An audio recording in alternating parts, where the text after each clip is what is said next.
health and dignity for every Kenyan, from the first breath to the last.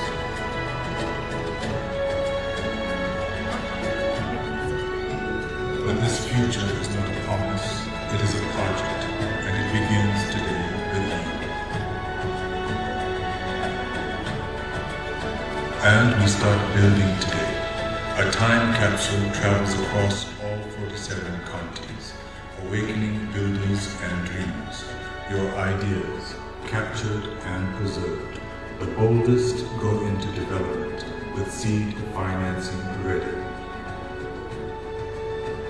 Kenya 100, future yetu tuko ready. Future yetu? Future yetu? Now you understand the concept of the 100 and the 75, right? Very good students. In this presentation, you've seen a time capsule. Have you seen it? So this time capsule was conceptualized by the over 10,000 young people who applied for these ideas, and it will be flagged off by the matatus we have. There's a time capsule there that will be going across all the 47 counties to collect views, to collect ideas from the young people so that they start building. And there is available financing of at least $1 million shillings per the bold idea that will take Kenya to the next level. I would like to invite Kevin to slightly talk about the capsule, then we finish up. I am a beneficiary of the friendship of Alliance High School alumni. Bernard drags me into every room that opens up for him. So I am very grateful to Alliance High School for that friendship that they extend to people. My young creators also tend to speak very quickly, and so I get the work of explaining things a bit carefully because we are required to bring everybody along. So will you allow me to do that? So what didn't land before the video happened is a website that has been created by this able team. The website is live as we speak. hackkenya100.com.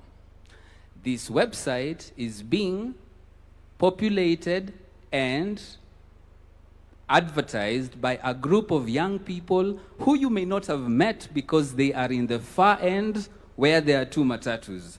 Now, what is happening, many people who are picking up the mic, they are addressing His Excellency.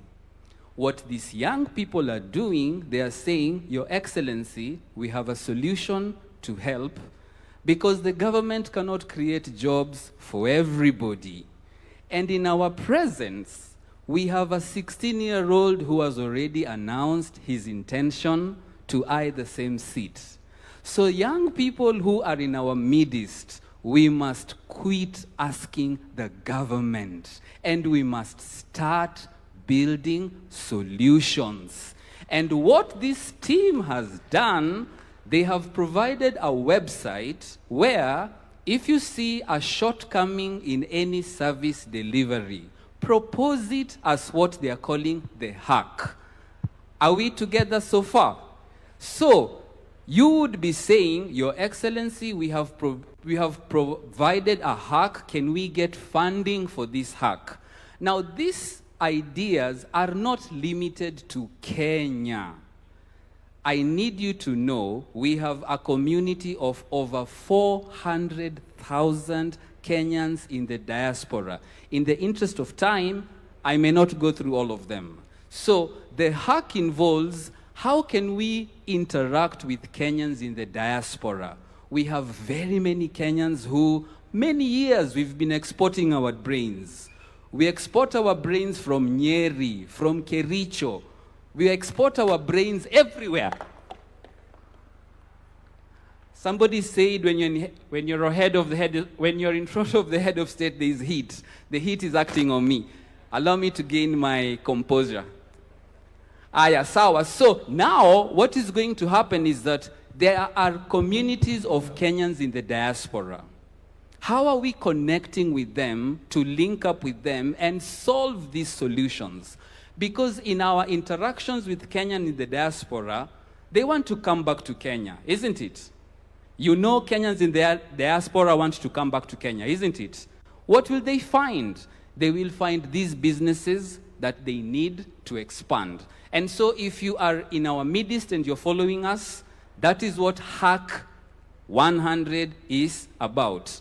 Allow me to do the second bit of explanation, which my team did very quickly. And I will use a visual aid. Why? We must bring everybody along. Are we together?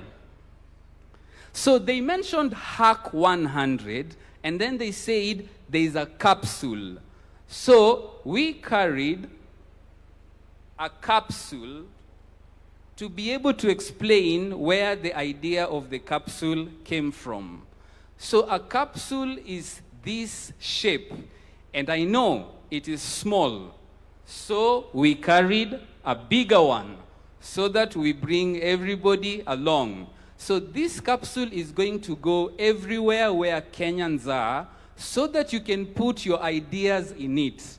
So I'm going to open this capsule. So this capsule is going to be the conversation builder amongst young people. Instead of begging the government to do things, what ideas have you put in this capsule so that when we reach your location, we can unpack the contents of this capsule. When this capsule goes all around, we will preserve our memories, we will preserve our aspirations, and it is proposed for these ideas to be preserved, and hopefully when we celebrate Kenya at 100, it will be opened to see, did we make it? Did we not? Was the dream achievable? Thank you very much. Thank you so much. The capsule is way bigger than it is, and it's outside the matatus. Thank you, Your Excellency, and that is all the time we had. Asante sana. Thank you to the team, Bernard, and the rest of them, Mika and all. This is just the beginning. There's an online platform where you can interact with all the features that they have showcased here, and you'll be able to do that. And again, just to reiterate, as I call on the next round of stakeholders who are here in many ways as representatives, as citizens, but also with the bodies that they represent, the sectors that they represent, I should say. And as we do that, as we set up this particular sitting for them, I'd like to call on the Deputy President. Deputy President, Professor Kithure Kindiki, if you may, because just as a quick word, because in this conversation as we move forward, we are looking at where do we go from here? How will different stakeholders engage in the national conversation? So we do have representation from a Kenya Association of Manufacturers. We have from the National Securities Exchange. And just as well as someone who has seen the journey over the years with the previous administrations, much as what we are charting forward is going to surpass and go beyond just particular governments. But we have seen the contribution of the previous government to the Vision 2030. That was led by the late President Mwai Kibaki. That was led by President Uhuru Kenyatta. And now that this particular leadership has contributed to in bringing success to Vision 2030 and pushing it forward. So how, in your view, you would say we have an outlook to build beyond Vision 2030, just as we set up this stage, and I'll call on those stakeholders to come up and speak. Just as the President gave a quick word here, karibu sana to the Deputy President, Professor Kithure Kindiki. Tumpe makofi tafadhali. Wakenya hoye! Wakenya hoye! Mheshimiwa Rais, nimeulizwa ya kwamba kwa dakika 3 niseme hatua ambazo serikali imepiga katika kupeleka Kenya mbele na ruwaza ya kuboresha maisha ya Wakenya ili tuwe kati ya nchi zilizoendelea katika siku za usoni.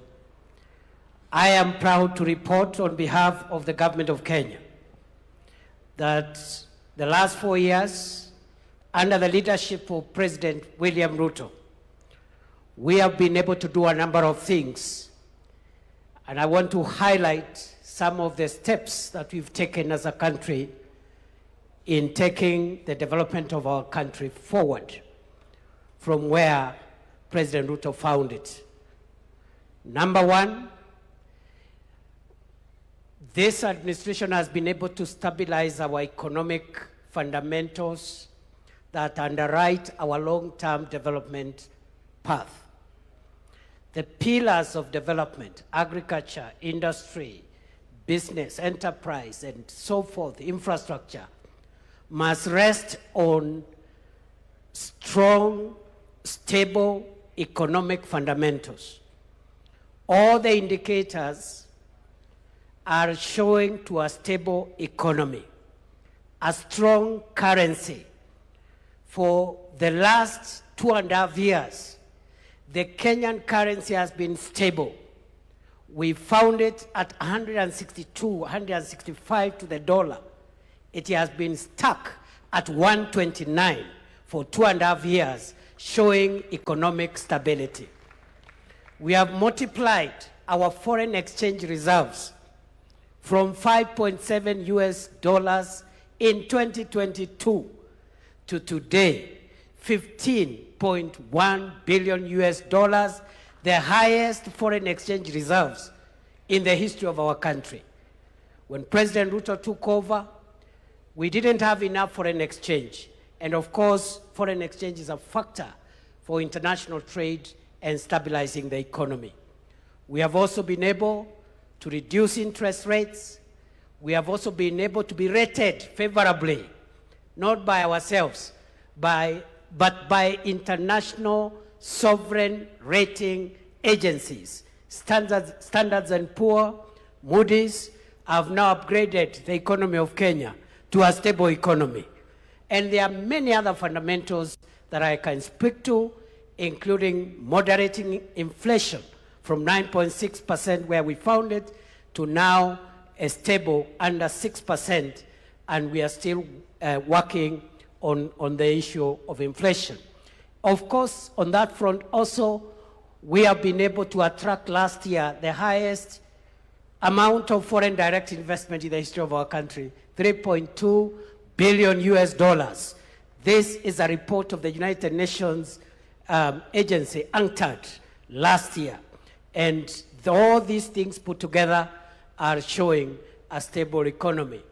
The central bank lending rate to commercial banks has come down from 13.5% to 8.75% at the moment.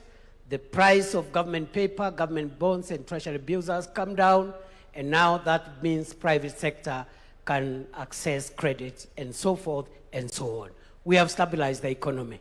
Number two, we've been able to work on the agricultural transformation, and we have achieved a number of things under the agricultural transformation pillar.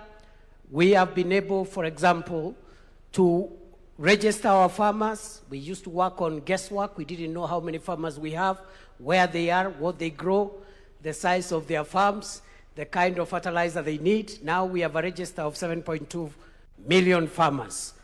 We have also been able to increase our production of some of the major value chains in agriculture. Maize production has grown from 44 million bags in 2022 to 75 million bags last year to underwrite our food security. Unga prices have also been moderated from 250 shillings to right now around 140, 150 for 2 kilograms. We've also been able to transform the coffee sector by removing cartels and increasing our production of coffee, and also the income to coffee farmers has now grown from 60, 70 shillings a kilo of cherry to about 120 to 160 per kilogram of cherry. Our tea production has grown from $138 billion shillings, 138 billion shillings in 2022 to last year's 215 billion shillings. Our sugar production has grown from 472,000 metric tons in 2022 to last year's 815,000 metric tons of sugar. And therefore, that is a big milestone in terms of that value chains, and we have now more farmers benefiting in that sector. We have revived the industries and the factories in the sugar sector and so forth and so on. So we are also now the largest producer of processed milk in Africa, because we have moved our milk production, processed milk, from 4.6 billion liters a year in 2022 to currently, by last year, 5.5 billion liters. Kenya now has overtaken 3 other countries, and we are the #1 producer of processed milk in the African continent. So we have done some progress. We are vaccinating our livestock to make sure we get herd immunity so that we can promote exports of livestock products. Right now we have vaccinated 8.9 million heads of cattle, and we're in the process of achieving the target of over 70% immunization. We are also promoting dairy farming, and by also managing the price of sexed semen, which we found at 8,000 per dose, and now it is at 1,400 per dose. More farmers are getting hybrids through sexed semen. So that is agriculture. Number 3, education, very quickly. This is quick fire. In education, we've done a few things. One, we've been able to streamline CBC curriculum. The uncertainties which were there around the curriculum have now been stabilized. We have transitioned from one level to another, which is seamless. Number 2, we have increased funding to education from 500 billion shillings 2022. This year, it's 784 billion shillings. And that is a big leap in this sector. Funding for universities has increased from 42 billion shillings in 2022 to 82 billion shillings last year. Scholarships to university students was increased from 17 billion shillings in 2022 to 41 billion shillings last year. We have employed 100,000 teachers. We have constructed 23,000 classrooms. We have improved on the funding model for our universities, and there is a bill before Parliament now to make sure that every young person, every student who qualifies to join university is funded fully and completely without any regard to the kind of background they come from. So those are some of the highlights we've done in the education sector. Work in progress. Universal health care, we have moved the number of Kenyans with public medical insurance cover from 8 million under NHIF to currently 32.2 million Kenyans. We are working to modernize the equipment, enhance drug supply, and make sure that our health professionals are motivated to make sure that we perfect the universal health coverage. Number 5, on public infrastructure, we are working on roads, railway, airports, seaports. On the roads sector, when President William Ruto took over, many roads are stalled, and we didn't have money to unlock that funding. Through innovative resource mobilization, we've been able to pay all road contractors the pending bills. And today, the roads that are stalled across Kenya, which amount to 6,000 kilometers across the 47 counties, we've paid all the pending bills, 177 billion shillings, and the contractors now are back. Every county is experiencing road construction, including areas of our country that for a long time had been left out. You have heard about the famous Ruto Road from Isiolo to Modogashe to Kulamawe. You've heard about that road? Barabara itoke Isiolo, iende Kulamawe, iende Modogashe, iende Samata, itoke Samata, iende Wajia. Wajia Tarabaj. Tarabaj itoke hapo iende Kotulo. Itoke Kotulo Kobo. Kobo Elwak. Elwak Gare. Gare Ramu. Itoke Ramu iende Mandera. Rais Ruto ni fire, si fire. You must also be aware that under this administration, we are connecting the port of Lamu, through Ijara, to Garissa, to Isiolo, areas of our country that for a long time had been left out. But we are also working on extending the SGR from Naivasha into Kisumu, Busia, Malaba. That project is ongoing as we speak today. We are building a new terminal, a new airport at Jomo Kenyatta, something we had not imagined we could do it. 155 billion shillings, again through innovative funding arrangements to make sure that we have modern infrastructure. Right now, we also have a port modernization program, which is about 60 billion. And that is taking place at the port of Mombasa, seaports, airports, railways, roads, because that is what will take us to the first world. The so-called shiny things. I had a not so informed critic saying that we don't want shiny things. The difference between the third world, where we are, and the first world, partly is the shiny things. There are better roads, better airports, better facilities across the board. So that's what we are doing around infrastructure. Energy, the president has mentioned, we have moved connectivity to 10.3 million households, up from 8.9 million households. The target is to reach all the households of Kenya, the 15.6 million homesteads. And in the next 4 years, we'll have achieved that target of universal electricity connection. But we need our production capacity to go up, and that's why President Ruto has come up with the National Infrastructure Fund to be able to rejig the agricultural transformation agenda, to rejig our energy production capacity, and also to help us with irrigation and to help us with the infrastructure as we continue expanding on what already has been done. As you are aware, ladies and gentlemen, very quickly as I wind up, you have a few other highlights. We are trying to create as many jobs as possible to the people of Kenya. We have a number of programs.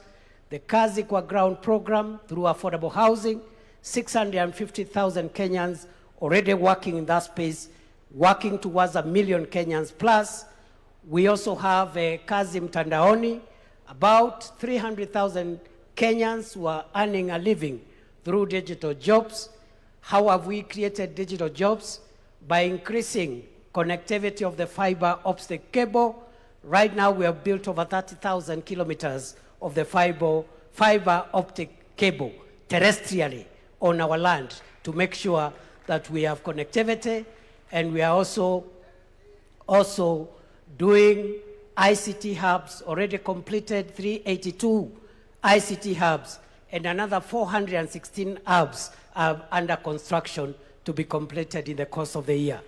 But we are also creating jobs through the Overseas Employment and Job Creation Program, Kazi Maju, 538,000 Kenyans, facilitated by government, which has put in place a transparent program of promoting overseas labor. And this has helped us to increase the remittances from our diaspora so that we can use that money to build our economy. So we are creating that. Just allow me to say maybe one last thing that I left out around public infrastructure. We've made a lot of progress. Since 1987, that is the last year that Kenya built a good international standard stadium, and that was Kasarani in 1987 during the All-African Games. President Ruto has put up Talanta, the Raila Odinga Talanta Sports Center. It is there for all to see, 60,000 seater. And on that basis, we are hosting AFCON 2027, together with Uganda and Tanzania.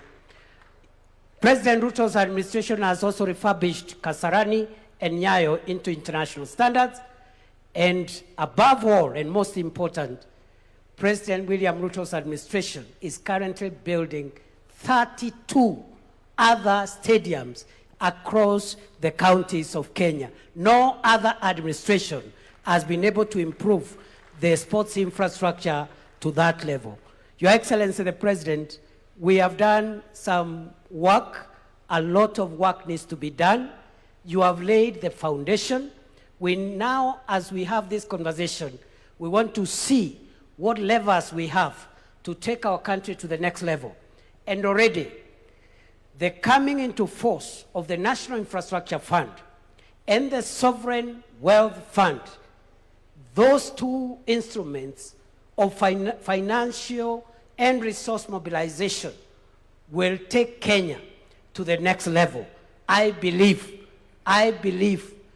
that, as Professor Hino told us, Kenya and Africa is able to venture into the league of wealthy, developed nations. We just need good leadership. We also need confidence in ourselves that what other nations can do, what other races can do, the African race can also generate countries that can move from poverty and move into progress. It is possible. And therefore, Mr. President, as I sit down, I want to challenge ourselves as Kenyans not to be dismissive and skeptical all the time, and to depoliticize the development of our country.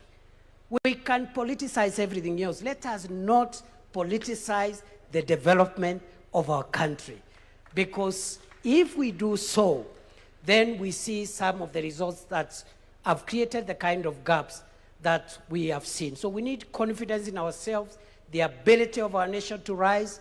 We need strong leadership, and we must insulate, as we have this conversation, this country from policy disruption.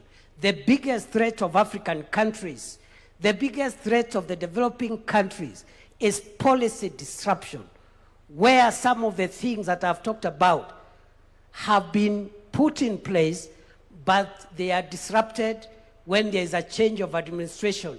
Somebody comes with their ego as opposed to the national interest, and they want to change this, to change the other, to disrupt this, instead of perfecting the foundation on which our country has been raised. Thank you very much. God bless you. I submit.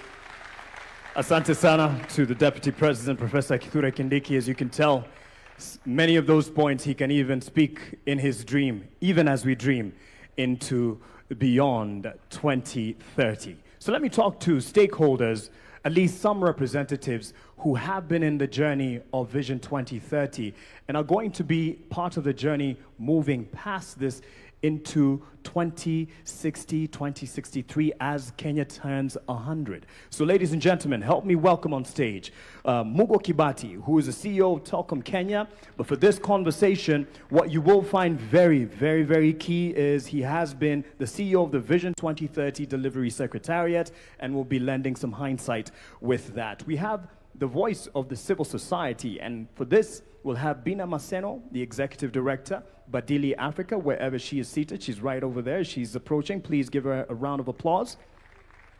We also have from faith-based organizations, Bishop Mark Kariuki, who is Bishop at the Deliverance Church of Kenya. Mali yako aweze kuungana nasi, ndio hapo. Karibu sana, Bishop. We also have representation from the manufacturers. And for this, I'd like to call on Marianne Musangi, the Vice Chair of the Kenya Association of Manufacturers. Ladies and gentlemen, from early this morning, one of the first people here, he's really used to being up early for trading. I'm talking about Frank Mwiti, the CEO of the Nairobi Securities Exchange. And he has been here waiting to give us what he feels is the vision going forward. And we also have Jean Gidinji, who is a strategy consultant as well as an entrepreneur from the creative side of life. As you can see, she has a lot of creativity around her, and you're looking beautiful. Karibu sana to the panel. Thank you all for joining us. And I will start with Mugo, perhaps just for purposes of hindsight, from where we have come with Vision 2030, now we are surging forward. Yes, there has been a lot of achievements, but there's a lot of work still to do, especially for the young master here, Bwana Adrian over there, who's still with us, taking points as you were speaking. Mugo, how do we determine, because the question to the Deputy President was, there's what was achieved with the administrations then as Vision 2030 was coming into fruition and to be rolled out. But how do we determine that there's continuity beyond whatever leadership is in charge for the betterment of the nation? Thank you. Thank you very much, Mark, and good afternoon, everybody.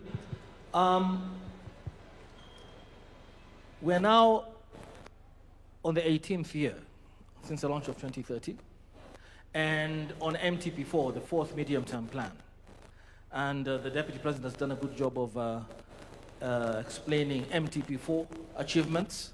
I would like to say that there have been achievements in MTP1, MTP2, MTP3, as well as MTP4. And it is important that we all remember that the administrations that have come from 2008, from the late President Kibaki, President Kenyatta, now President Ruto, have all been on the Vision 2030 program through the 5-year development plans. The challenge, and the Vision 2030 team also gave us a rundown of what has been achieved and accomplished over those 18 years. The political pillar, I think, stands out because the Constitution was delivered. Devolution came in. So MTP1, the Constitution was delivered.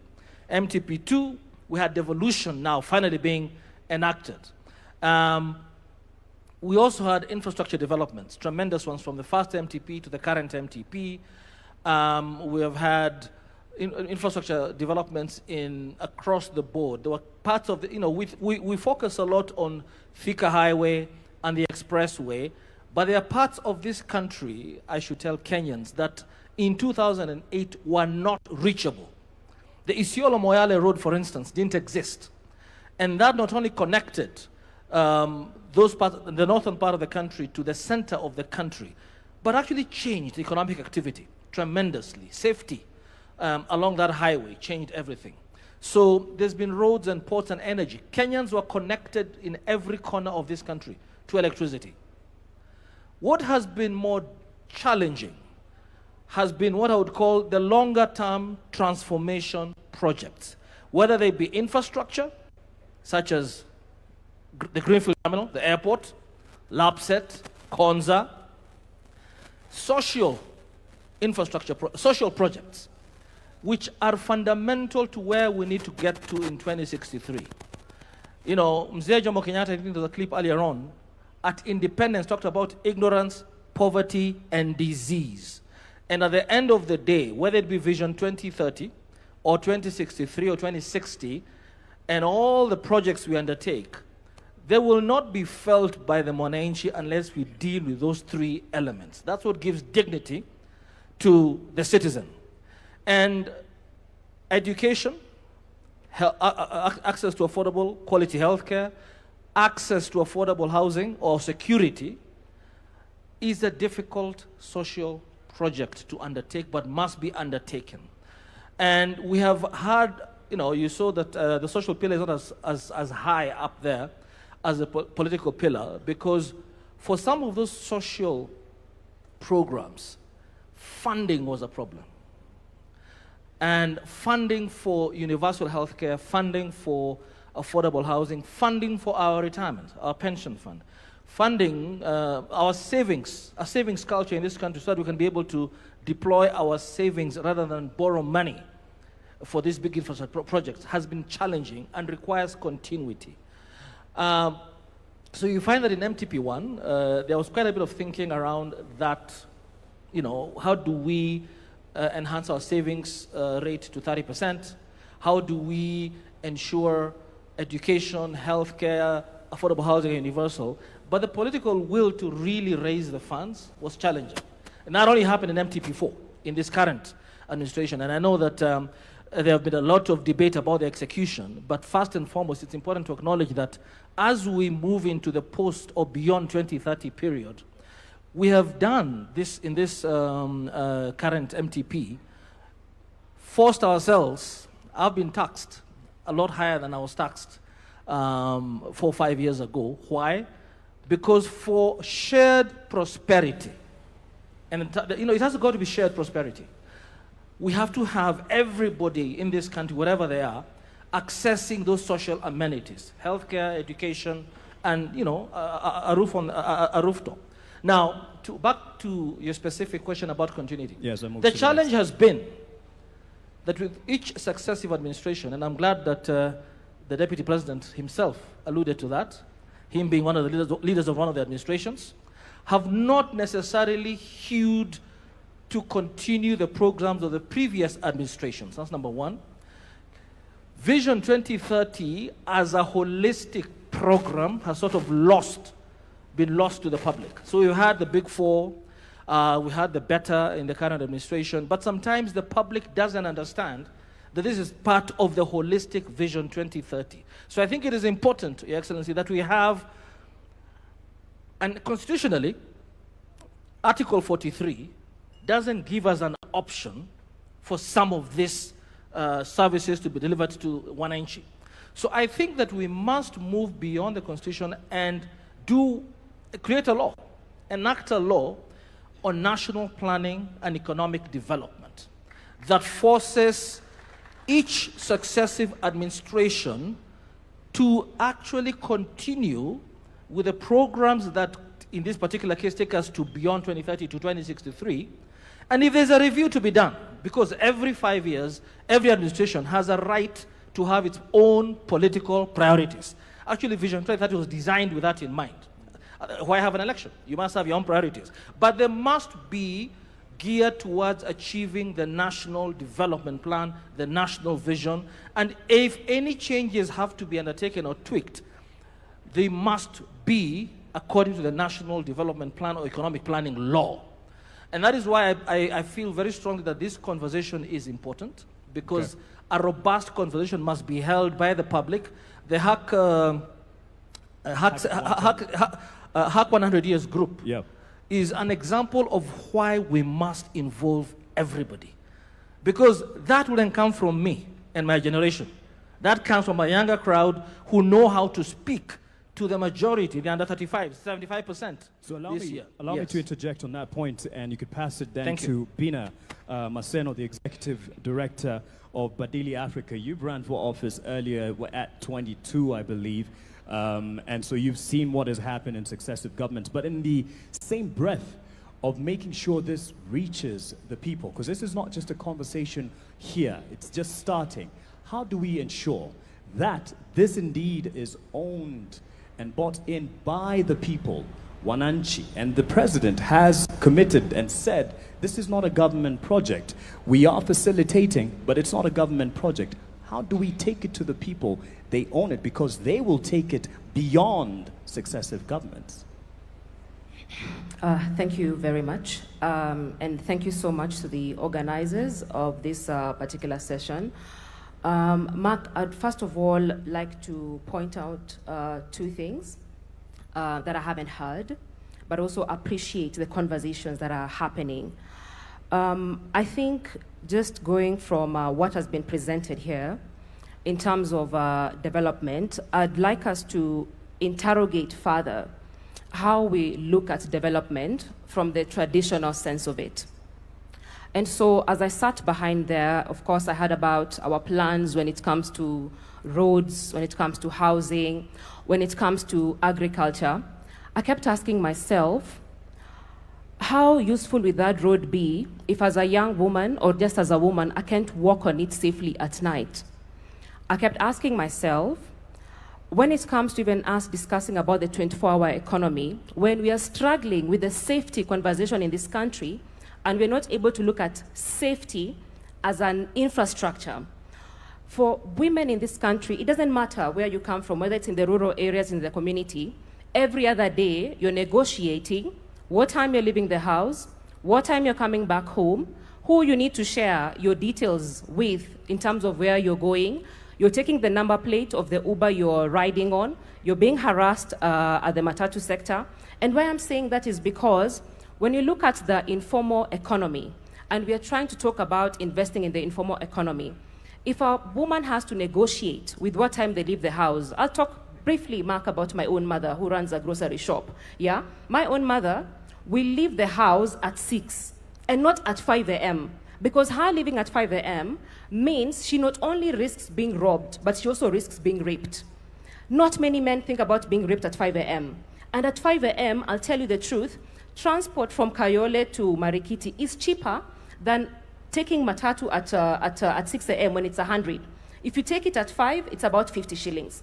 And so she's losing money in terms of capital because of safety, yeah?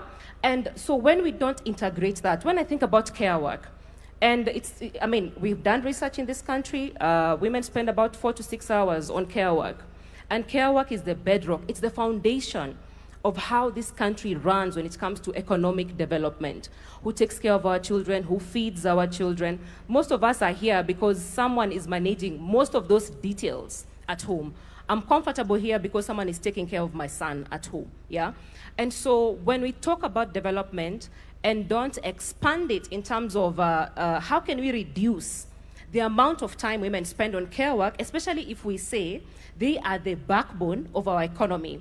And so when I look at, Kenya at 100, and you ask me a question about, yes, running for office and where we are going to. When I look at even the representation of women and young people in this country, when we go down to the numbers and say, are young people represented, are young people included, what does data show us? If you look at the 2022 statistics, the numbers in 2022, we had 16,100 candidates on the ballot, from the presidency all the way to the member of county assembly, whether you are running in whichever political party or you are running as an independent candidate. 14,000 were men, only 2,000 were women. So if we talk about even achieving the 2/3 gender rule, it means even if the 2,000 women, all of them won, we still would not have achieved the 2/3 gender principle. And so then that begs the question, what are some of the structural issues that we continuously need to deal with so that we level the playing field for both women and young people? Because if we don't have representation when it comes to Kenya at 100, then it means the future we are building is incomplete because it leaves half the population out. And so for me, I'm reflecting on how we're looking at development in terms of what we are building, but also how do we expand people's freedoms and capabilities. Lastly, we talk about agriculture. I'm just going by also what other speakers have spoken about. We talk about agriculture, we talk about building more classrooms.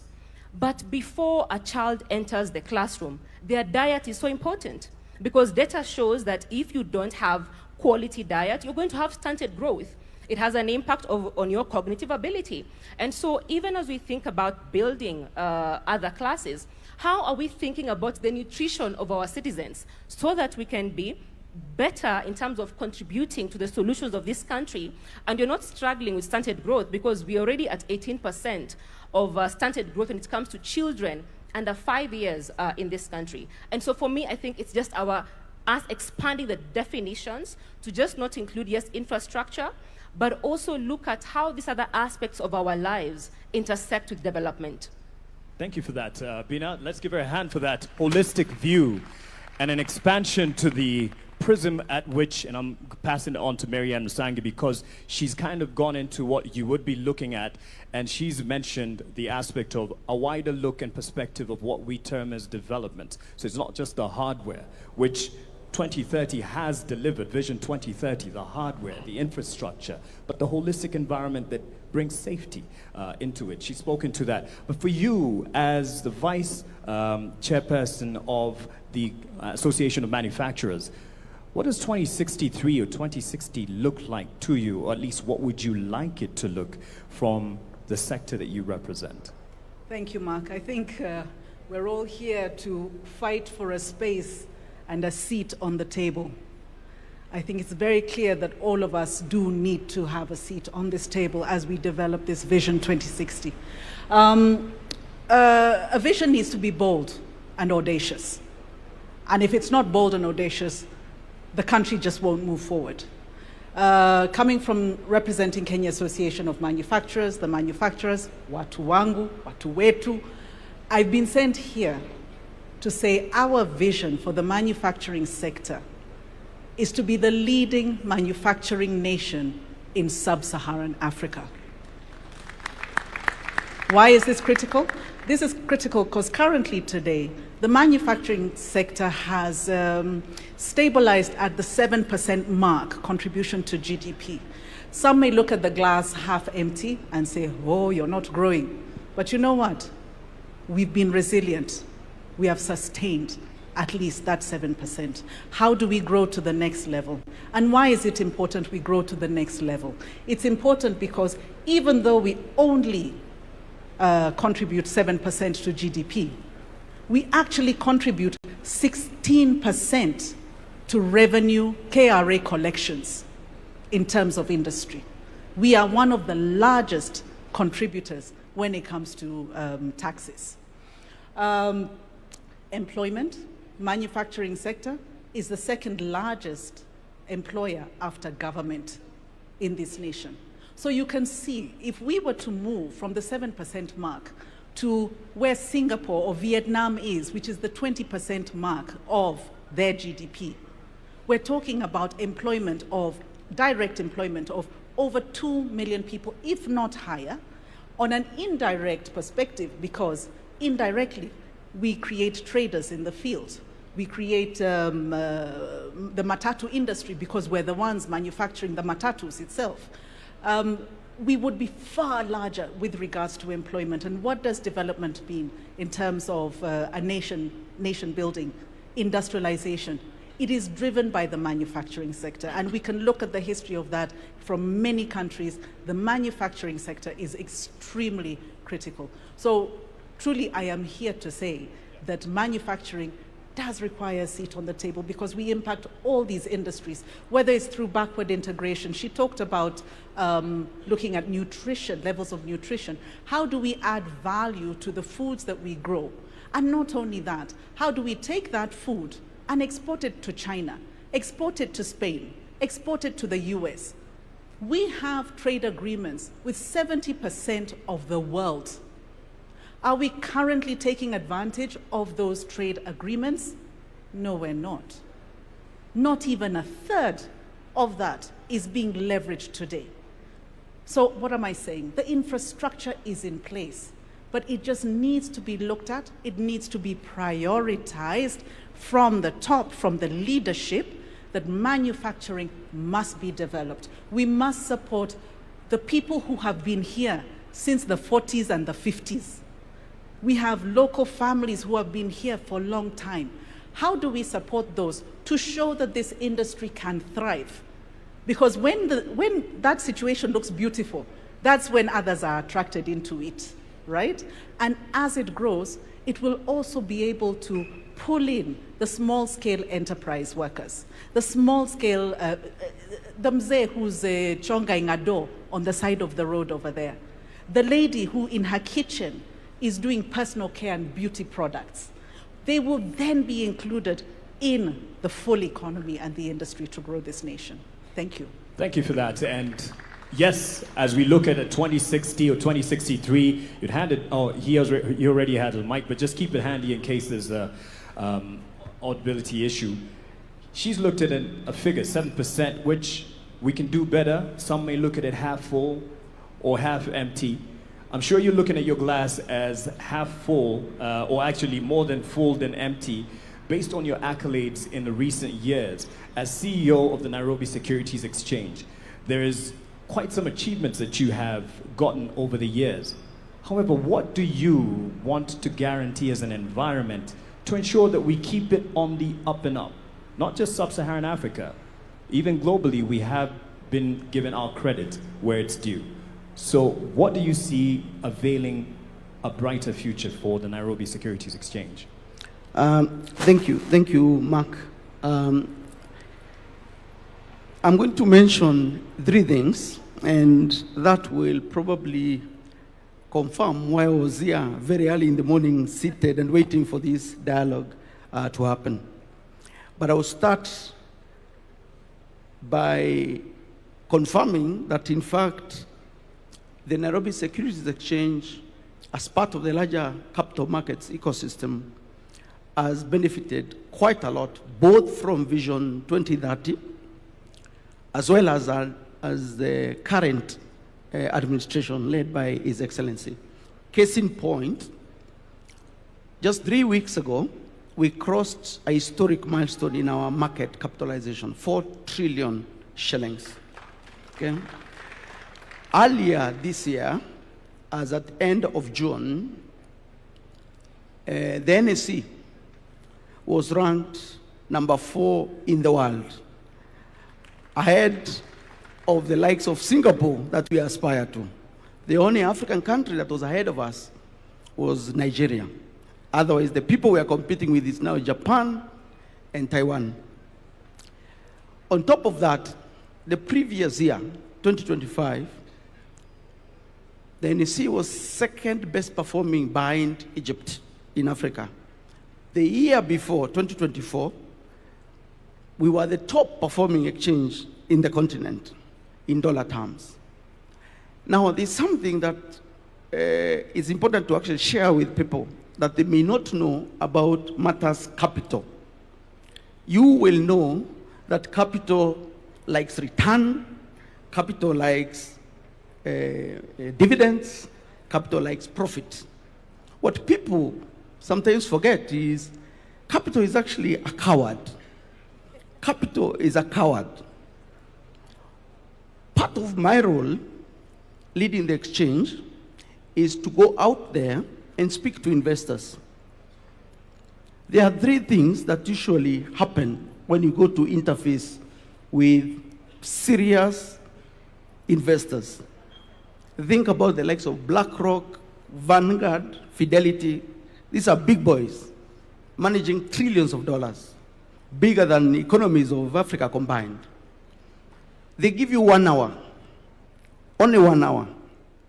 In that 1 hour, 30 minutes of that 1 hour is spent understanding the roadmap and the vision of the country. Because if they don't buy into it, forget it. It doesn't matter whether you're printing money. They're not interested. 30 minutes are spent unpacking the vision of the country. The next 15 minutes are spent unpacking the macroeconomic environment, which is why for us as a capital markets, we've benefited a lot from the stable macroeconomic environment that the current government has underscored.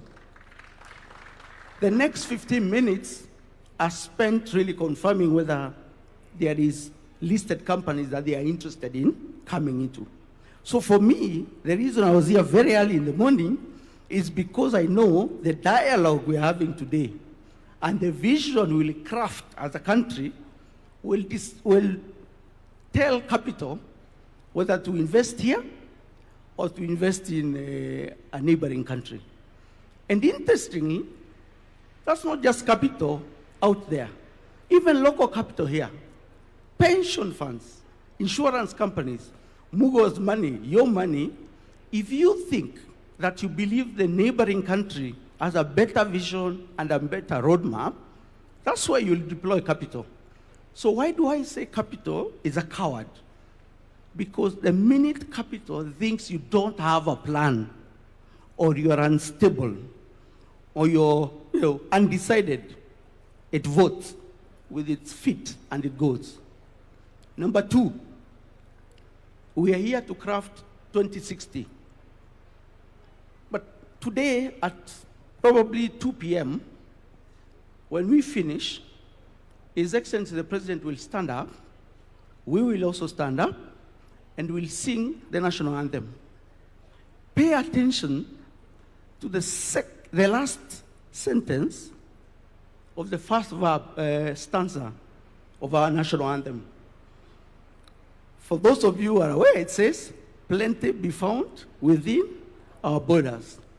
The more you interrogate our national anthem, the more you understand that's actually the original vision of this country. This republic every day stands up and sings that national anthem, which actually speaks to the vision we have. Of course, the question now is, as capital markets, what do we want? What we want is, instead of saying plenty be found within our borders, we wanted to say plenty be owned within our borders. What we want is to move people from stakeholders to shareholders. Our market understands ownership. And so Vision 2060 should also be about ownership. We need you and everyone else to have a stake in the country. Our capital markets support that. So I was here at 6 in the morning because it's relevant to the sector that I'm supporting.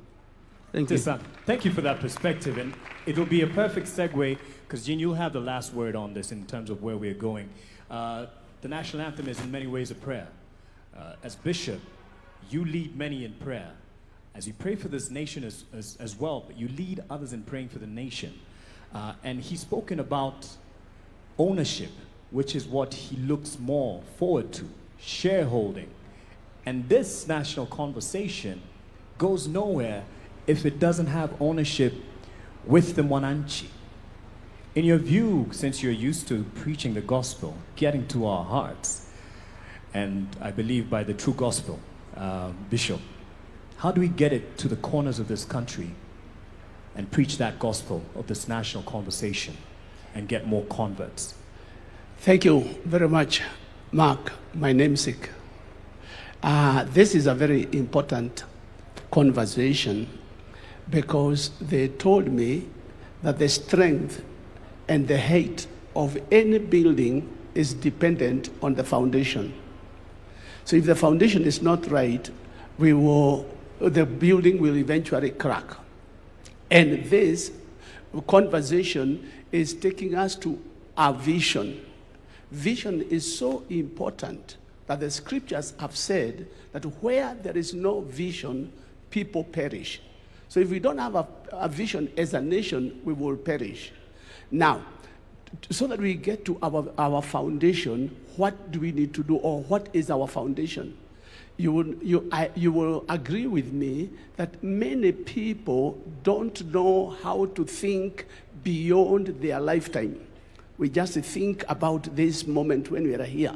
So even when we are talking about Vision 2060, 63, or beyond 2030, we are thinking about ourselves. That tells us we need to know whom do we need to speak to.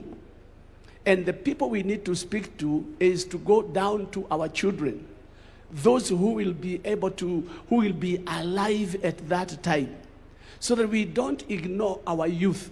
We go back to school, we go back to the children and ask them, how would you want to see Kenya? Or where do you see yourself? One day, if I may say this, I call children in front before they go to Sunday school, and I ask them, what do you want to be when you grow up? Small kids. Everyone was doing, teacher, you doctor, you teacher, you engineer, you politician, you president, you, none of them told me, let me go and ask my mother, or let me go and ask my father. Why? Because they have a vision, they have a dream. And we need to go back. So if we need to, where we need to invest is in our schools. So we teach our children, number one, how to be patriotic. One of the problems we have in our nation today is that we are so negative. We never see anything good. And until and unless we go down to the children and we teach them how to be patriotic, and we teach this vision to them so that they can own it. When they own it and they grow up, they become politicians, they will not want to change, to come with their own dreams, because they have a dream they captured from the beginning. When we open up their eyes, they will be able to see beyond what everybody else is seeing. So mine would be that we need to invest in our children and teach them. But we cannot talk about children without talking about teachers. Because the children will receive that which are given by their teachers. So we also need to take teachers seriously and cause them to see that what they are doing is important. There is nobody in here who never passed through a teacher. So we need to consider teachers, and we need to build on teachers so that they can build on the children. Once the children have captured, this young boy here, 7-year-old, he has a vision, he has a dream. Now, if we get all our children to have dreams and to see what the nation, what a nation they would like to look to see when they are old, they will capture it, they will run with it, and will not be disappointed. Thank you very much. Let me speak to someone who you probably consider your child in terms of age, and she's, yes, young enough to be your child. Jean Gadinji, as a strategic consultant, you do a lot of work on narratives. And there's what he's given as an example of kids choosing the future. And the vision that they bear is based on a narrative that they have of fashionable careers. You are a creative entrepreneur. So you're looking at beyond the traditional careers that we have. So as you speak to this, tell us a Kenya that you see and hope for in 2060. Thank you. Thank you, everybody. Good afternoon. And I love that question because I guess my intervention will be less technical and slightly more poetic. So for me, Kenya is a nation that punches above its weight. So if you look at our contributions from our scholars, our writers, our innovators, you know, we give the world M-Pesa, right? Our athletes, we break world records all the time, and even our contributions to World Agenda. The World Urban Forum was first held here in Kenya. This is the forum that actually gets the world to globally dream about sustainable urban development, and we birthed it. So Kenya punches above its weight. So for me, Kenya at 100 is about getting to a point where this excellence that comes to us, that we demonstrate, is part of our lived experience across the nation. So at the risk of sounding repetitive, allow me to share what that means. Okay, so you'll dream with me a little. I want only simple things. So in my version of Kenya in 2063, our youth don't have to leave Kenya to see the world. The world comes to them. In 2063, a Kenyan is able to live in Turkana as easily as they would live in Nairobi or Shanghai or New York City. No one will have to compromise access to services, modern experiences, cultural activities, communing with nature. In 2063, most Kenyans can live in Hola as easily as they can in Mombasa because they can find work, they can find a house to live in, they can find good schools for their children, we have great hospitals, we have places of worship, we have parks, you can go to the disco anywhere, right? So the simple dream is that our informal settlements will all be called Old Town, and we will only preserve them for tourism and documentaries, right? So our cities in 2063 are so well planned that we can navigate streets on Google Maps without referencing landmarks like take a left at the green Mama Ali's kiosk, you know? Wouldn't it be nice to be able to take a bullet train from Nyeri to Garissa and be there in less than an hour? In 2063, I wanted that for a water-scarce country, there is water reticulation to every single home. That during prolonged drought, we don't have to sell livestock at throwaway prices. That we actually can harvest rainwater across the country in huge municipal water pans. And during rainy season in Nairobi, Malindi doesn't have brown ocean waters from silt deposits. At 100 years, my hope is that Kenyan youth don't have to choose between paying for electricity tokens and eating nyama for lunch.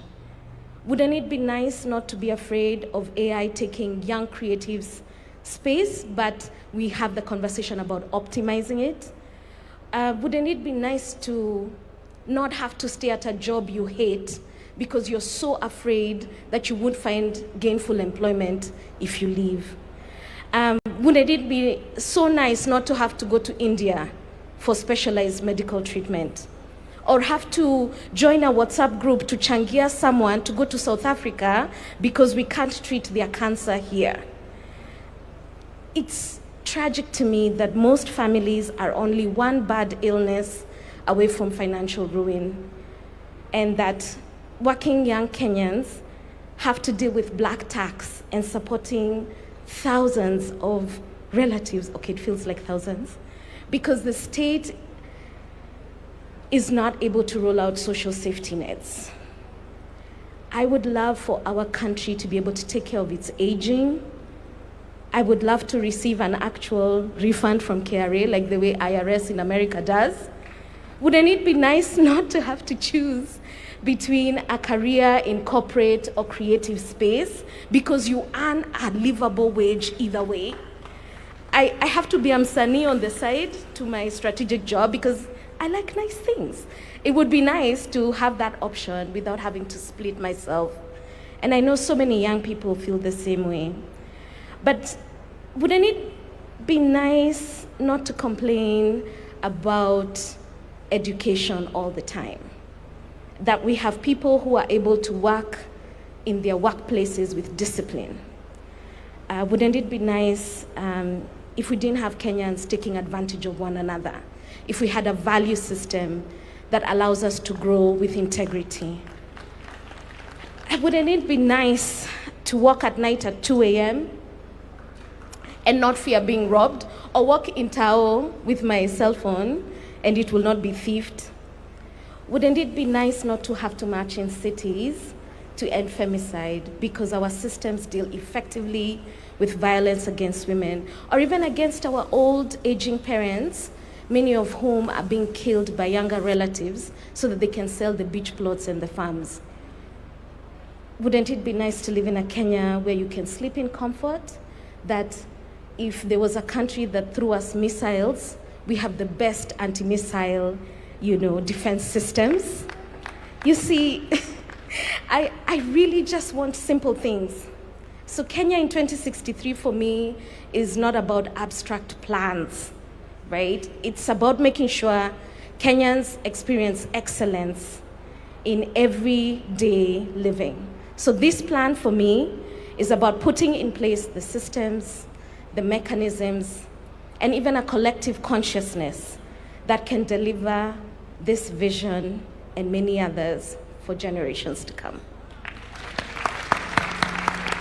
I'll tell you something, Jean, you got the attention of the Commander-in-Chief when you talked about the anti-missile defense system.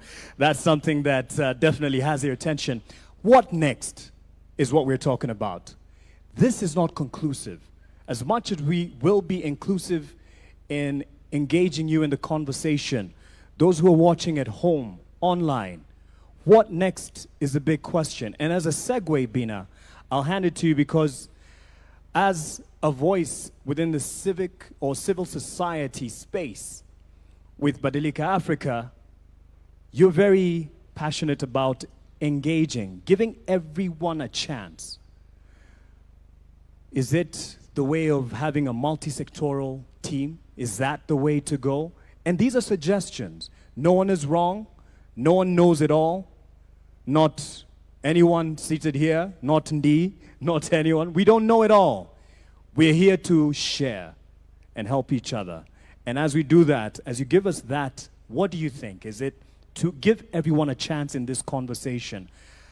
And now Melody will also help us with passing on the mic to the people. What do you think is the next step to take? Not conclusive, but just as a way forward.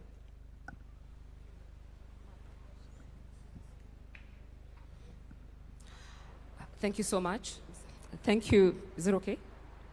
Thank you so much once again.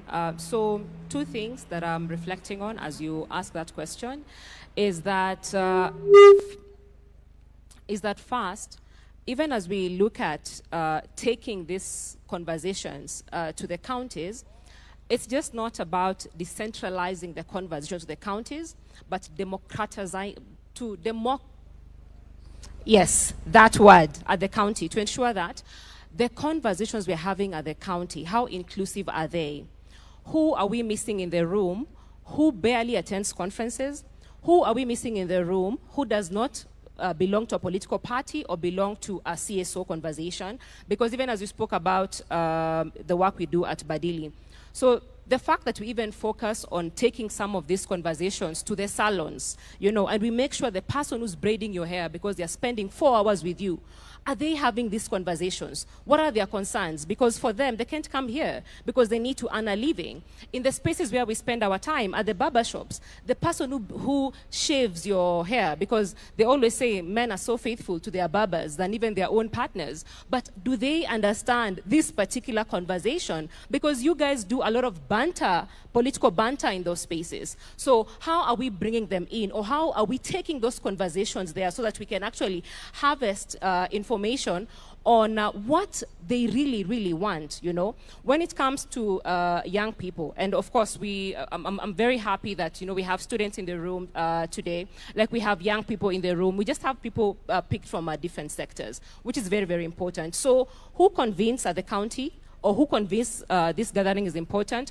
who sets the agenda here is important, who even gathers the thoughts and notes and ensures some of the points end up on the national agenda is very, very important. But Mark, I also wanted to add that even as we talk about where Kenya is going next and we talk about all these challenges, I think we have to also just discuss about how power manifests in our different spaces. Because, you know, every other day we talk about our policies, our strategies, we talk about all those things, and I don't think what we have is a deficit when it comes to the vision that we are talking about. And I think we also just have to move away, because I'm in spaces and we're always discussing about the goodwill of the person who occupies State House or the goodwill of the people who occupy political institutions. I think we just have to move away from just relying on the goodwill of people who occupy political institutions and State House to how citizens can monitor this process, can hold the people accountable on this process, so that even if you leave office today, because we have owned this process, then we are able to hold you accountable, because we have seen the power of the young people and the citizens when it comes to holding leaders accountable, whether it's the finance bill, whether it's the county development plans. And so if the citizens don't own this process, then we're going to have the same challenge that you spoke about, where when a leader leaves office, some of the plans are abandoned. Yeah. But more importantly, Mark, as I wind up on my point, is with the power holders, who decides where the resources are going to be invested is very important. The agenda setting is very, very important. And I think that's why other people feel like they're left behind. And so if we unpack the power dynamics in this country, then I think we'll be off to a good space. All right. I believe, and Mike, you can just keep this mic handy as well, pun intended, but as you get a feel of the room and help us get as many people. As you've noticed, I've only had one round of a question, and just that second one to get us to what we are asking. What next? Doesn't have to be a question. What do you think? What is next? Asante sana. Mimi naitwa Jasper Moses Mrutu kutoka Taita Taveta from Pare Council of Elders.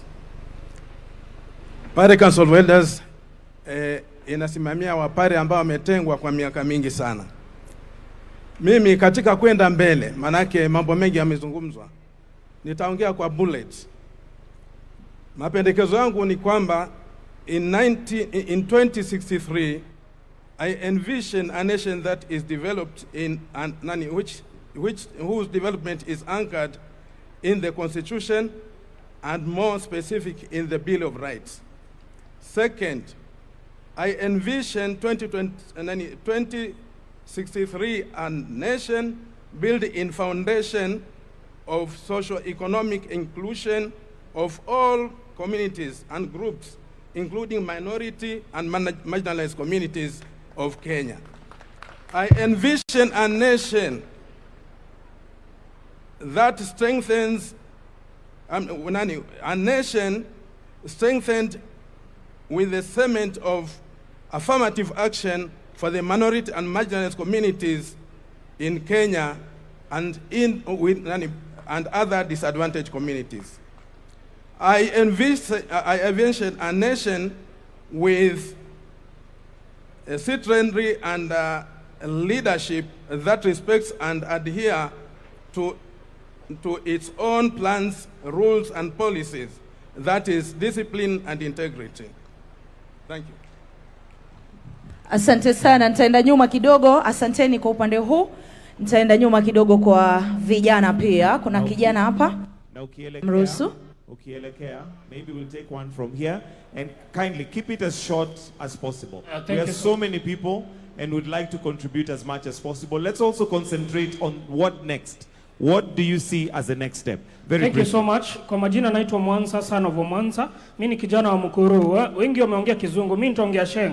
Nakwambia rais, mimi kama kijana wa Mukuru affordable estate nimekuwa nikiishi kwa streets. Sasa hii umenitransform na kaa kutoka affordable house. Hiyo ndio Kenya ambayo ninataka kuona 2060. Kenya ambayo hata ule kijana mdogo, mimi kama rasta, mimi ndio mrasta hapa ndani. Hii ndio equality ambayo unaongelelea. Kwamba pia sisi wa rasta hatutaona kama wezi, but pia tunaona kama watu wa maana. Through affordable house nimeweza kusave pesa. Yenye nilikuwa nalipa rent ya mama yangu na yangu, sasa hii nimerudi shule, niko MKU Law School, karibu namaliza shule, nikuwe wakili kama mtu wa wengine. Mimi kama mtu wa streets ambayo nilikuwa naibia watu hii town, sasa hivi ninakaa affordable. Sasa hivi vijana wangu wanafanya kazi Bomas, Talanta Stadium na wengine hata huko Maurironi wako napata kichele. Sasa hivi hatuna reason ya kuibia watu, lakini tunapata pesa na tutapeleka Kenya mbele. So kwa hivyo rais, kwa hayo mengi na machache, nasema tutakusupport, na sisi kama vijana wale ambao wanapata affordable hostel wote tutakusupport tuweze kupeleka Kenya mbele ili tuweze kufika 2060. Asanteni sana na Mungu aibariki Kenya. Asante, twende kwako Gitonga. Your Excellency, I want to thank you very much for introducing this bold path for Vision 2060. It has come at the nick of time. Vision 2030 build the physical structures for our country. We recognize the immense infrastructure groundwork laid down in the lifespan of Kenya Vision 2030. As we approach now the new dispensation of Vision 2060, our national conversation must start drifting from building physical assets to maximizing technology and technological production, so that we are able to open up more openings for jobs for the youth and other people. Post-2030 era must therefore be driven purely by data, artificial intelligence, and modern technology. If Kenya is to transition into a global competitive, high-income, first-world nation, in this generation, technology cannot be treated as a separate sector. Technology must be the operating system for the entire economy. It is the core engine for agriculture sector, for trade, for manufacturing, for health. Therefore, we need to invest more in technology, especially artificial intelligence. Thank you, Your Excellency. Asante. Asante sana Mheshimiwa Rais, mtukufu Rais, kwa ajili ya hili kongamano. Niruhusu niongee kidogo kwa ajili ya wana health ama healthcare. Na nataka kupea shukrani ya dhati kama healthcare fraternity representing the Cancer Society of this country. My name is Phoebe from Kenyan Network of Cancer Organizations. Tulipoongea tukakuelezea kuhusu SHA, ulisikia na ukafanya ile inaitwa expanded package. Kwa hiyo tunasema kwa oncology benefit, tunasema kuendelea kwa future.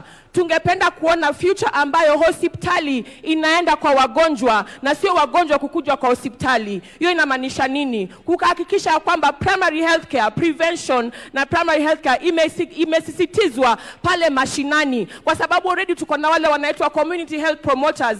How well can we make use of them to ensure that in the vision we are not handling a sick country, because looking at the statistics in the future the numbers of non-communicable diseases are meant to arise. But how do we ensure that even as we move to the future, there is more healthy population? And that is just strengthening what Singapore has done, primary healthcare and prevention healthcare, and strengthening what you already started with the universal health coverage to ensure that we talk prevention. Where are the diseases? Diseases are in the urban planning, they're in the schools, they're in the food industries. How do we ensure they're in the lifestyles? How do we ensure that we speak promotion more and speak prevention more? And we can assure you that if we do that and handle primary health healthcare, community healthcare, and prevention, we will ensure there is not only a prosperous future for this country, but a healthier 2063 and beyond. Thank you.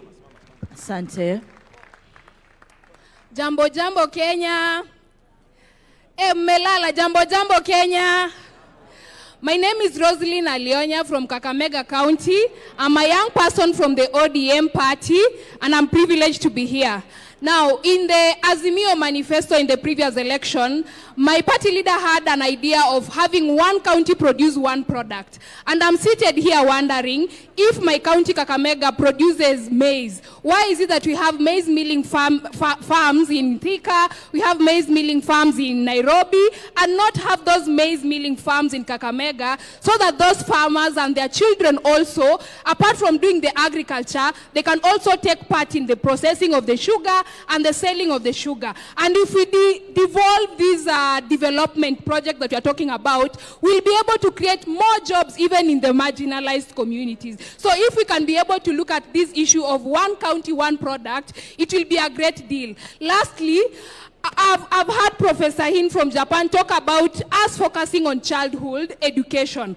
But why is it that when a learner gets good grades, we always create for them an ample opportunity? When they're getting maybe 400 marks from primary, they get an opportunity in a national school. When they get good grades, they get an opportunity in good universities. But when these children get first-class honors, we never really create a platform for them so that these brains are able to transition directly into the human capital of our industries within the country, so that we are not able to export them outside. Lastly, mwisho, mimi kama mkazi wa Kakamega, I want shiny things, Mr. President. Asante sana. What next? Ndio kitu ambacho tunauliza. What next? Kwa majina naitwa Hilary Kiptalu Cheruiyot. I'm a professional marathon athlete, and I was privileged. I'm very happy to be given this by a particular juncture, even as professional marathon athlete, to put our input in this conversation. Kwa leo tungetaka kushukuru President wa Kenya Dr. William Samoei Ruto kwa sababu kuna vitu tunaona kama wakimbiaji yenye amefanya, na sisi kama wanariadha hapo awali hatukuwa tunaona kama tuko na mwelekeo, na ya muhimu sana kuhusu hii maneno Vision 2030 and beyond. Sisi kama wanariadha tungetaka kusaidia wa Kenya. Kwa vile mnatuelewa, sisi kama wanariadha tumeweka Kenya kwa picha mzuri pale duniani. Na kwa hivyo sisi kama wanariadha tungetaka tena tupewe chance ya kuweza kumarket, tuwekwe front kwa hii Vision 2030 and beyond. Tuweze kama wanariadha kusaidia wa Kenya na kusaidia president kushika mkono kwa hii vision. Alafu ya pili, kama mwanariadha tuko na agenda kama wanariadha tuweze kuchukua Kenya, tusaidia wa Kenya, tusaidie Kenya kuchukua Kenya ielekee Singapore. Tuko na mipango ya kukimbia, kutumia hii talanta yetu yenye Mungu ametusaidia, tukimbie hata tunapokimbia dunia, tuweze kuonyesha Kenya sisi tuko na agenda ya kuchukua Kenya to Singapore and beyond. Within Vision 2030 tunataka kupewa forum ama platform kama wanariadha, tuweze kuketi na president, tuweke mipangilio yetu kwa meza kama wanariadha, ndio tukue considered pia sisi. Asante. Basi, please pick two more questions from that side. We'll pick from this side. Naona hapo ndio mambo iko moto kabisa, kisha tuanze sasa kumalizia. So 2 questions from that side, as we also get 2 questions from this side as we get closer to winding up. Thank you. Please allow me to use the stage so that everyone can see me.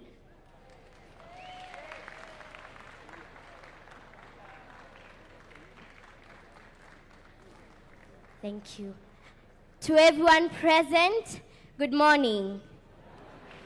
Good afternoon, sorry, good afternoon. I am Young Fortune. I'm a host of a kids program in Citizen TV. And I also sing gospel songs under 7 Heaven Music, which is owned by Guardian Angel. I am so thankful for this opportunity. And first of all, I want to thank God for giving us this wisdom to actually gather as a nation to talk about something good that will come into the future. Let me tell you, people of Kenya, your children are very, very talented. Do you know that? They are very talented. They have the passion. They have everything that it takes. But there's one thing that they are lacking. It's that support that we need from the government. I would love to request if every county can have a big center where every child there their talent can be nurtured so that they can be able to grow. We look in the social media. Other countries, children are supported. They go outside their countries to share what they have. But in Kenya, we feel a bit of left out. And if that could happen, we would be so happy. In programs like this, let us be called. Let us show you guys what we can do. I also have a point on something I feel is very, very important, and we have not talked about it well. It is the environment. As we know, we have climate change, right? Do you know that we have climate change? And as we move forward, I feel like if we don't work on it, then we are going to be experiencing something worse than what we are experiencing right now, right? So I would love us to take this a chance to continue planting trees. Let the government make sure that industries are using the correct methods to dispose their waste. Yes. So that is what I felt I needed to tell you.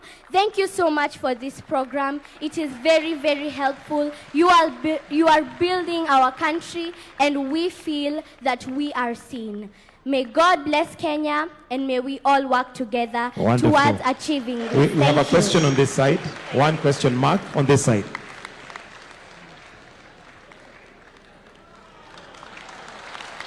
Asante. Wakumalizia upande huu kindly. Hello, Your Excellency. This is Peter Joshua from Kakamega. I'm presenting Nyota, youth from Kakamega region. Now, I have one question. As you know, many youths have got difficulty in accessing financing. In your government, you said something to do with AGPO. AGPO, access to government procurement opportunities for youths. You said that 30% belongs to youths. Now, sometimes we get those chances, yes, but financing, after getting LPO from the national government, to finance that LPO is very hard for us. So, how can this government help us to finance those LPOs as we proceed with supplying new products with national government? Recently, I secured national government LPO worth 600,000 that was to supply 100 bags of maize, but it was turned down due to lack of enough finances. Now, how can this government help us in Vision 2060 to be able to accommodate the youth in accessing the national government funds without requesting for collateral securities? That is logbook and what we call title deeds, which many of youth under 25 doesn't have any of those, Your Excellency. Thank you, sir. Good afternoon, Mr. President. My name is Diana Mwansia, a student leader from JKUAT, a school rep, School of Communication and Development Studies. My question is, we have had the conversation about the national conversation about beyond 2030 vision. My question is, after this, what's next? Yes, what's the step after this? Yes, thank you. Thank you so much, Mark Masai. Asante sana. What next? And perhaps you've read my notes because that is the last question. 30 seconds to all of us. What next? The question has been posed to the president, and he will answer it as a citizen as well when we invite him not to conclude, but to invite the start of this national conversation. Asanteni sana for the passion that you have shown to speak and to weigh in on this. It's not the last day. It's just the first of a journey we've started. A journey he has walked. So in 30 seconds, what next, Mugo? Thank you. Very quickly, 2 quick points on the way forward.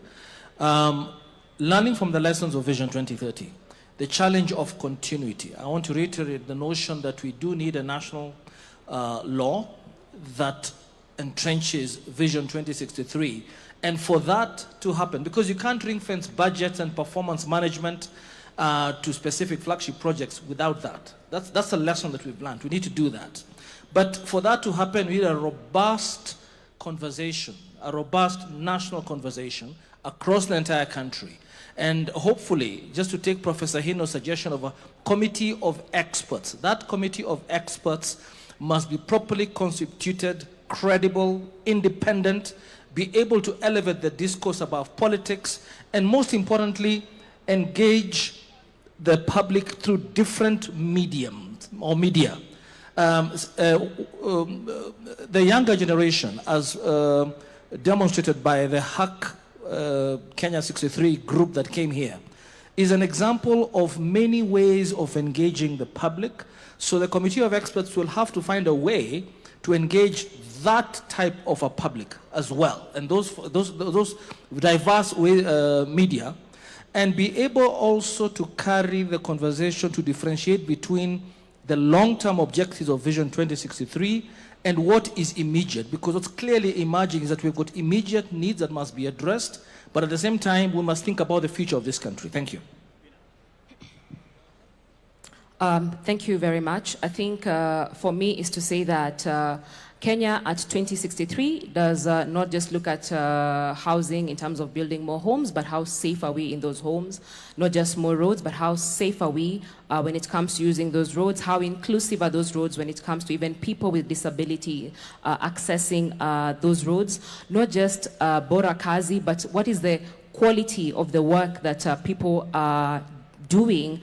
Access to dignified lives, meaningful work, and also reducing the underemployment so that you can match your skills to the work that you wanted to do after school.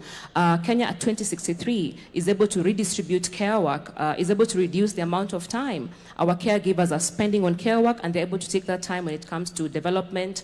Kenya at 2063 does not treat violence and femicide as just a gender issue or a women's issue, but it treats femicide and violence as a national security issue that is actually a threat to our development. Kenya at 2063 is just not looking at building more classrooms, but also the quality of education that our children are accessing when it comes to those classrooms, the quality of diet our children are accessing before they even enter that classroom. And lastly, Kenya at 2063 is representative when it comes to women and youth being represented in political institutions. So that we're not talking about a country where the median age is 19, but then the median age of a politician in the continent is 63, and you can get to see that gap. So a country where the majority of the citizens in this country are able to see themselves, not just at the table, but they are also able to shape the conversations on that particular table. Thank you very much. Thank you. So I think this is on. So I think what next is demonstrated by our open mic session. People need to be heard. So we need to convene these forums where people speak their heart, speak their vision, and then we need to listen. And then our committee of experts can craft those into plans that can deliver a lived experience that reflects the aspiration, the dreams of Kenyan people. Thank you. Thank you. 3 things. I think the first one is, for us from a capital markets perspective, we would love that the capital markets is embedded in Vision 2060. What does that mean?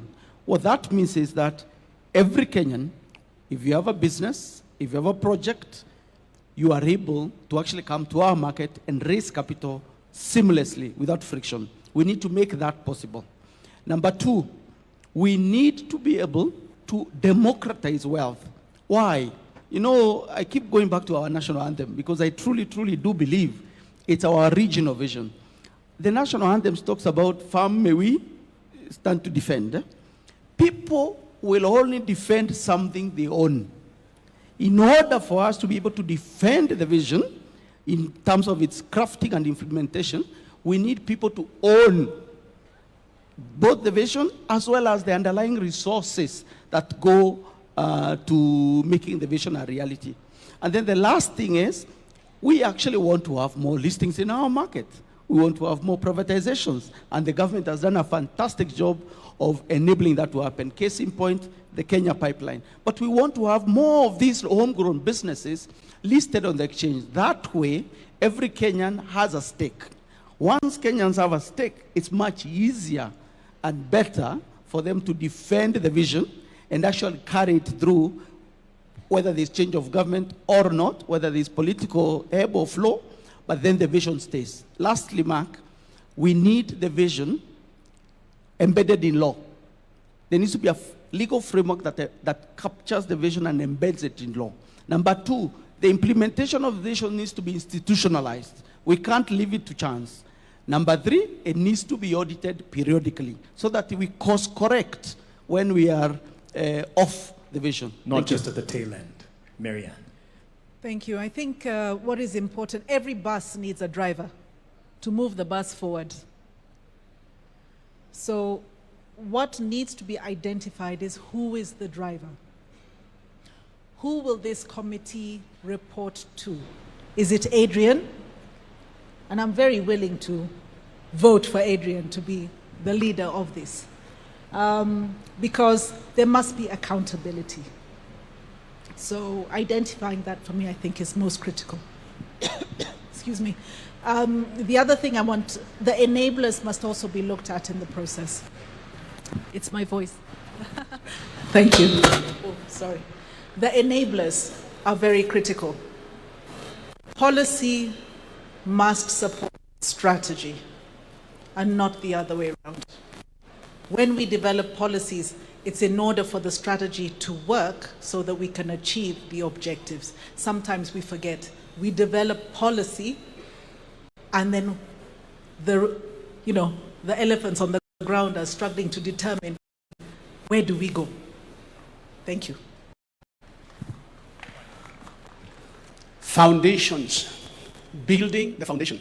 We need to build the foundation of this vision, and we build it right. Once the foundation has been built and the committee of experts comes up, then we sell the vision. Sell the vision to the right people. And the right people, let's not ignore our children. Let's not ignore our youth. That way, we will be able to have a continuity in whatever we do. So the foundation is very important. Selling the vision is very important. Let's get influencers and know that the church is a great place of influence. Don't forget the church. Let's get to the pastors so we can get the Sunday school, and this will be established in their lives, and Kenya will move forward. Thank you very much. Yes, a round of applause. And the president, I think, is giving you a standing ovation. Thank you very much. As he comes to give also his reflections. Diana Mwanzia has asked me a very direct question. What next? And I have ideas on what next. But I would rather we agree on what next together. And I would want what next to come from us. Because having the benefit of the office that I hold and being a Kenyan, I have some ideas. But I would rather that we all agree on what next. Let me say two things so that I can suggest, if I may. Listening to everybody who has had the privilege of the mic here, I am persuaded beyond reasonable doubt that we have what it takes to design the next future for Kenya.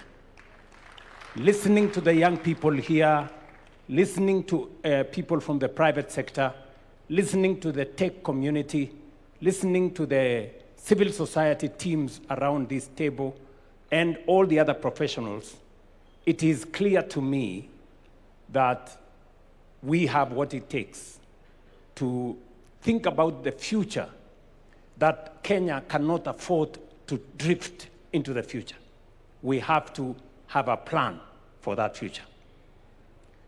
I have listened to the young man, sorry, I don't remember his name, who talked about startups, and that is the next horizon. That is the place where we'll create more jobs, the tech space. And he has even suggested that there should be some compulsory learning around technology, because that is how the future is going to look like. Maybe we may not go all the way to make it compulsory, but we provide sufficient incentives to make sure that there are more people in that space. And all the other suggestions that have been made around this forum. My suggestion is that, as I said earlier, this should not be a government project. Government should facilitate this conversation. Article 3 of the Constitution obligates each and every Kenyan individually to protect and defend the Constitution. We are discussing in this conversation how we are going to actualize some of our constitutional rights, whether it is access to health, whether it is, as has been said here very ably, whether it is access to education, the best quality education, whether it is how we are going to deliver on making sure there is no hunger, every Kenyan has something to eat, and not just something to eat. We have been told here nutrition is very good for our children. How do we make sure that that is available? All the way to every other constitutional right that has been provided for by our Constitution. How do we do that together? So my suggestion is that we put together a multi-sectoral team chosen by the different sectors. The religious sector can give us people, private sector can give us some people, knowledgeable. Civil society can suggest to us who they want. All the other sectors can suggest to us who they want in this team. Because learning from what we have done in the past, and I have been part of those processes, whether it is the constitution-making process or all the other processes, we've always done it together as Kenyans. Not by government appointing people, but by citizens suggesting leaders who can lead this process into the future. So my suggestion, and it is not, it's just a suggestion, is maybe we ask different sectors to suggest people who can lead this process into the future, people they trust, people they believe in, so that they can lead us in this process. And then maybe that group of multi-sectoral committee or leaders can then give us a roadmap. If we need a body of experts to help us think through and to consolidate all our thoughts, my suggestion would be whatever it is that we do, they should not go and dictate to citizens what they think. They should go and listen to citizens, for citizens themselves to tell us how they want this to go into the future. I also agree that part of the challenge we had with Vision 2030 was that it wasn't underpinned by any law. It was a mere suggestion. And therefore, different administrations decided what to do. They were not obligated in any way to implement the national vision. So others came, reversed this, others came, tried to push that, and it wasn't coherent. If we do not have a coherent plan, then we drift. And therefore, it is important that we also agree on legislation that is going to guardrail Kenya into where we all want it to go. So that whoever is in office, whoever the president is, they cannot sabotage our collective progress, or they cannot interfere with where we want to go as a nation. It becomes the responsibility of every leader who has an opportunity to take us faster into the destination we agree as Kenyans. So that would be my suggestion on how we take this forward. I am sure there are many suggestions around this table, and we must agree, or let me request that we agree, that if my suggestion is good, I must be willing to give way to a better suggestion by somebody else.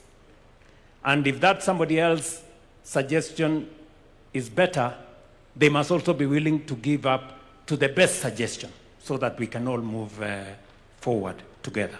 So that would be my suggestion. Maybe other people can also have an idea of how we take this forward. Because I think one thing is a given, that we are here, it is now upon us, Article 3 of the Constitution, that we are obligated to think about how we move. And each one of us has as much obligation as I do as a citizen for us to give our input of where we want Kenya to be. I deliberately avoided in my statement 2060 or 2063 or 20. That should be also a suggestion by Kenyans. Beyond 2030, what do we want to call it? How do we want to frame that future? And we want to do it together. Finally, I want to ask those of us who are here. We have student leaders, we have religious leaders, we have business leaders, we have political leaders. We must not abscond duty. We must not run away from responsibility. I know there is a temptation. We have civil society leaders. All of us have a stake in Kenya. So sometimes people want somebody else to do. You know, but you know, that somebody else could as well be yourself. So each and every one of us must take ownership, and we must not escape responsibility or run away from our obligation as leaders. And that is why I'm asking all the leaders to work together so that we can facilitate all the citizens to participate in this process. I can just say from a government standpoint that we are available to make all resources available for this process to be truly people-centered, citizen-driven, future-looking. We are ready for that. Thank you very much. Maybe just so that we can benefit from some wisdom, we have one of us, an elder in this room, Dr. Oburu Oginga. He should also... And as he comes, we may have our seats. Asante sana.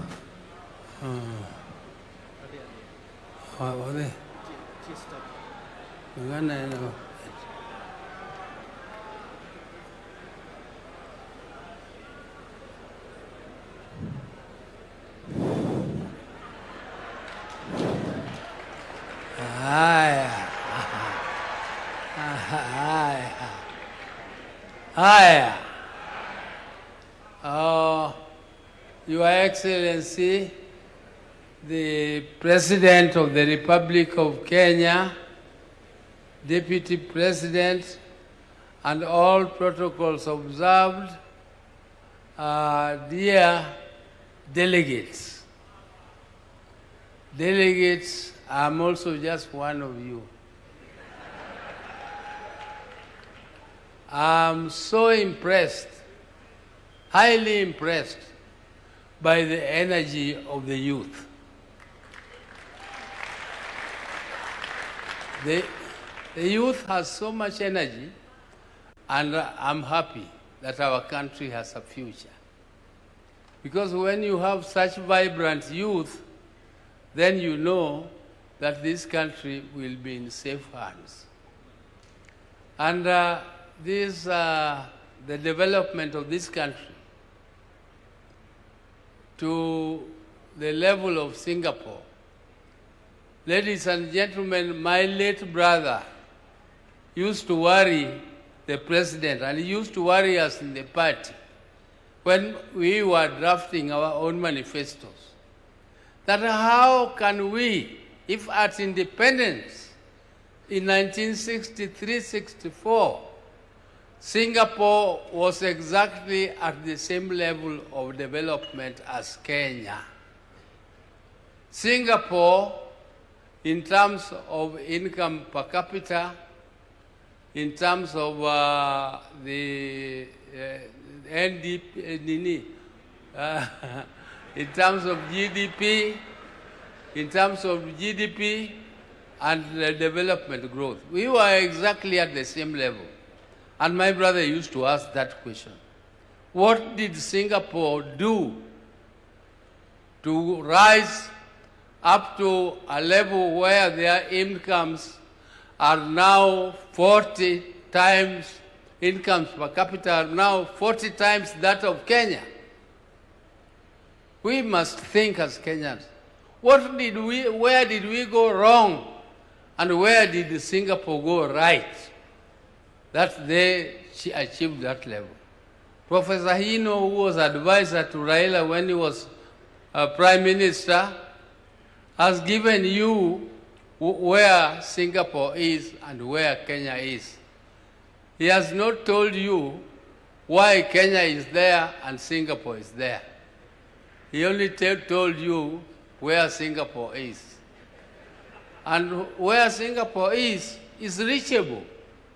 We can reach it if we do what Singapore did. First, we must deal with this animal called corruption. Corruption is very difficult to eliminate. It is very difficult. I've traveled all over the world, but I know it is possible to build a society which is non-tolerant to corruption. We can build a society which is completely non-tolerant to corruption. We need also to reduce government wastage. Wastage in government. We need to tighten our belts, those who are in government. Let us tighten our belts for the people, for the sake of the people of Kenya. And let us make sure that our young population is educated. Education is the only equalizer. And there is no shortcut to education. You have to educate young people who are trained in technical subjects so that you can attract investment. Government can only do infrastructure. Government cannot do development. Development is for the private sector. Government can only participate a little here and there. But for you to attract the private sector, you need to educate the young people. You are not going to import labor from elsewhere. The labor must come from us here. We have to get employment, and the employment is creatable. We can create it only if we educate our young people, and we also need to invest in research. People are talking about development. but they don't think that industry needs innovation. And industry cannot invest in innovation because it is too expensive. In every development plan, government should invest and support universities so that universities develop their capacities to do research, and research which is related to the industries, so that the industries can be innovative and therefore we become competitive in the international market. Kenya must be competitive. The world is moving so fast, and you cannot sleep and think that you only want to feed your people. Feeding your people is a responsibility of the government, making sure that people are fed. But the government will not do your farming for you. Government can only make your fertilizer cheaper, but farming must be done by us. Government must facilitate. For those who have lived as long as I have, I don't know how many of them here, they don't know how difficult it is to gather like this. We tried it when we were struggling for the Constitution, and we gathered for a national dialogue in Bomas in the 90s. And we were caned, we were beaten up by police. Some people ended up in jail for fighting for that Constitution because the government did not like it. When the second bombers came under President Kibaki, the government was very supportive of the process. The government supported the process. But during the end, when the government realized that some of the ideas which are coming out of national dialogue is not favorable, the government decided to scuttle it.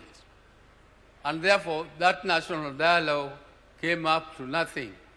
That Boma's draft is still there, lying in the shelves, and it was produced by Kenyans.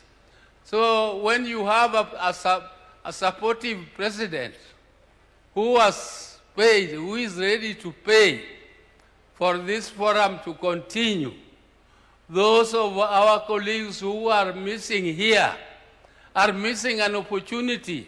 And an opportunity comes only but once, it never comes again. If you miss it, you will never find it again. Because you will not find another President Ruto. Maybe another president comes with some other ideas and we will not like the ideas. I like the experts here. They are very good. They are very, very good. But you can be so good if you don't have a supportive president. You can have good ideas, but they will lie in the shelves for good. So take this opportunity and make your ideas catapult into fruition, and let us make sure that this forum comes out with a good vision which will guide Kenya up to 2060. 2060. Some of us will not be there. But we are so happy that Kenyans are thinking about it, and I'm so happy. Thank you very much. And I want to thank you. Power is there, and power is supporting you. Asante sana. Thank Asante you. sana. Thank you very much. Thank you. Yeah. A round of applause for Powerman. Thank you very much, Mzee. Thank you very much. I think by way of winding up, I want one governor to speak on behalf of the governors who are here to tell us what are their thoughts on how do we take this process forward. Also, to a representative from the National Assembly and Senate, for them to give us suggestions on how they think this should go forward so that we can agree. I think they have done a lot of listening. And I think it is time for them also to give us suggestions on whether we need a legal framework to establish and to facilitate this process, or whether we need, and whether if we go to Parliament, they will allocate the resources to facilitate this national conversation. I also have listened to the young people. Already, they have worked on a platform, the Hackathon 100. And they have said they will use that platform to collect and to process suggestions from young people and on the digital space. I would suggest that we facilitate that process so that we can collate and collect those views in that manner. Do we have a member of parliament who wants to, or a governor who wants to make a suggestion? The Council of Governors Chair, my good brother, please take the floor. Thank you. I'll use that one. Thank you very much, Your Excellency, the President of the Republic of Kenya, Dr. William Samoei Ruto, all protocols observed. Your Excellency, I think in my mother tongue we usually say, or in our setting, don't speak because you've not spoken if there is nothing additional to say. I've heard everyone here. I've seen all the energy. I was conversing with Dr. Ndi there that the first person to have thanked God for giving us the opportunity to be here and to have this conversation was the young girl. And that tells you how smart our kids are. I just want to assure you, Your Excellency, as the Council of Governors, we have bought into this idea. It is timely. I think it is not wise for our politicians to suggest that we postpone this just because we'll have elections next year.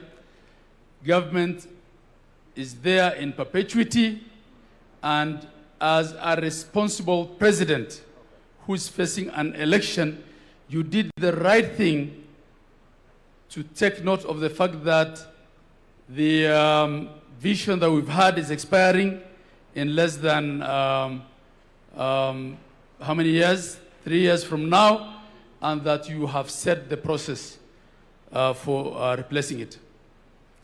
Your Excellency, we have so much going right for Kenya. And we have seen what Professor Hino also presented, that we've come a long way in implementing the vision that we had. But I want to tell Kenyans to understand that the tone at the top, having the right people in the right places, will also determine whether whatever vision we craft will see the light of day.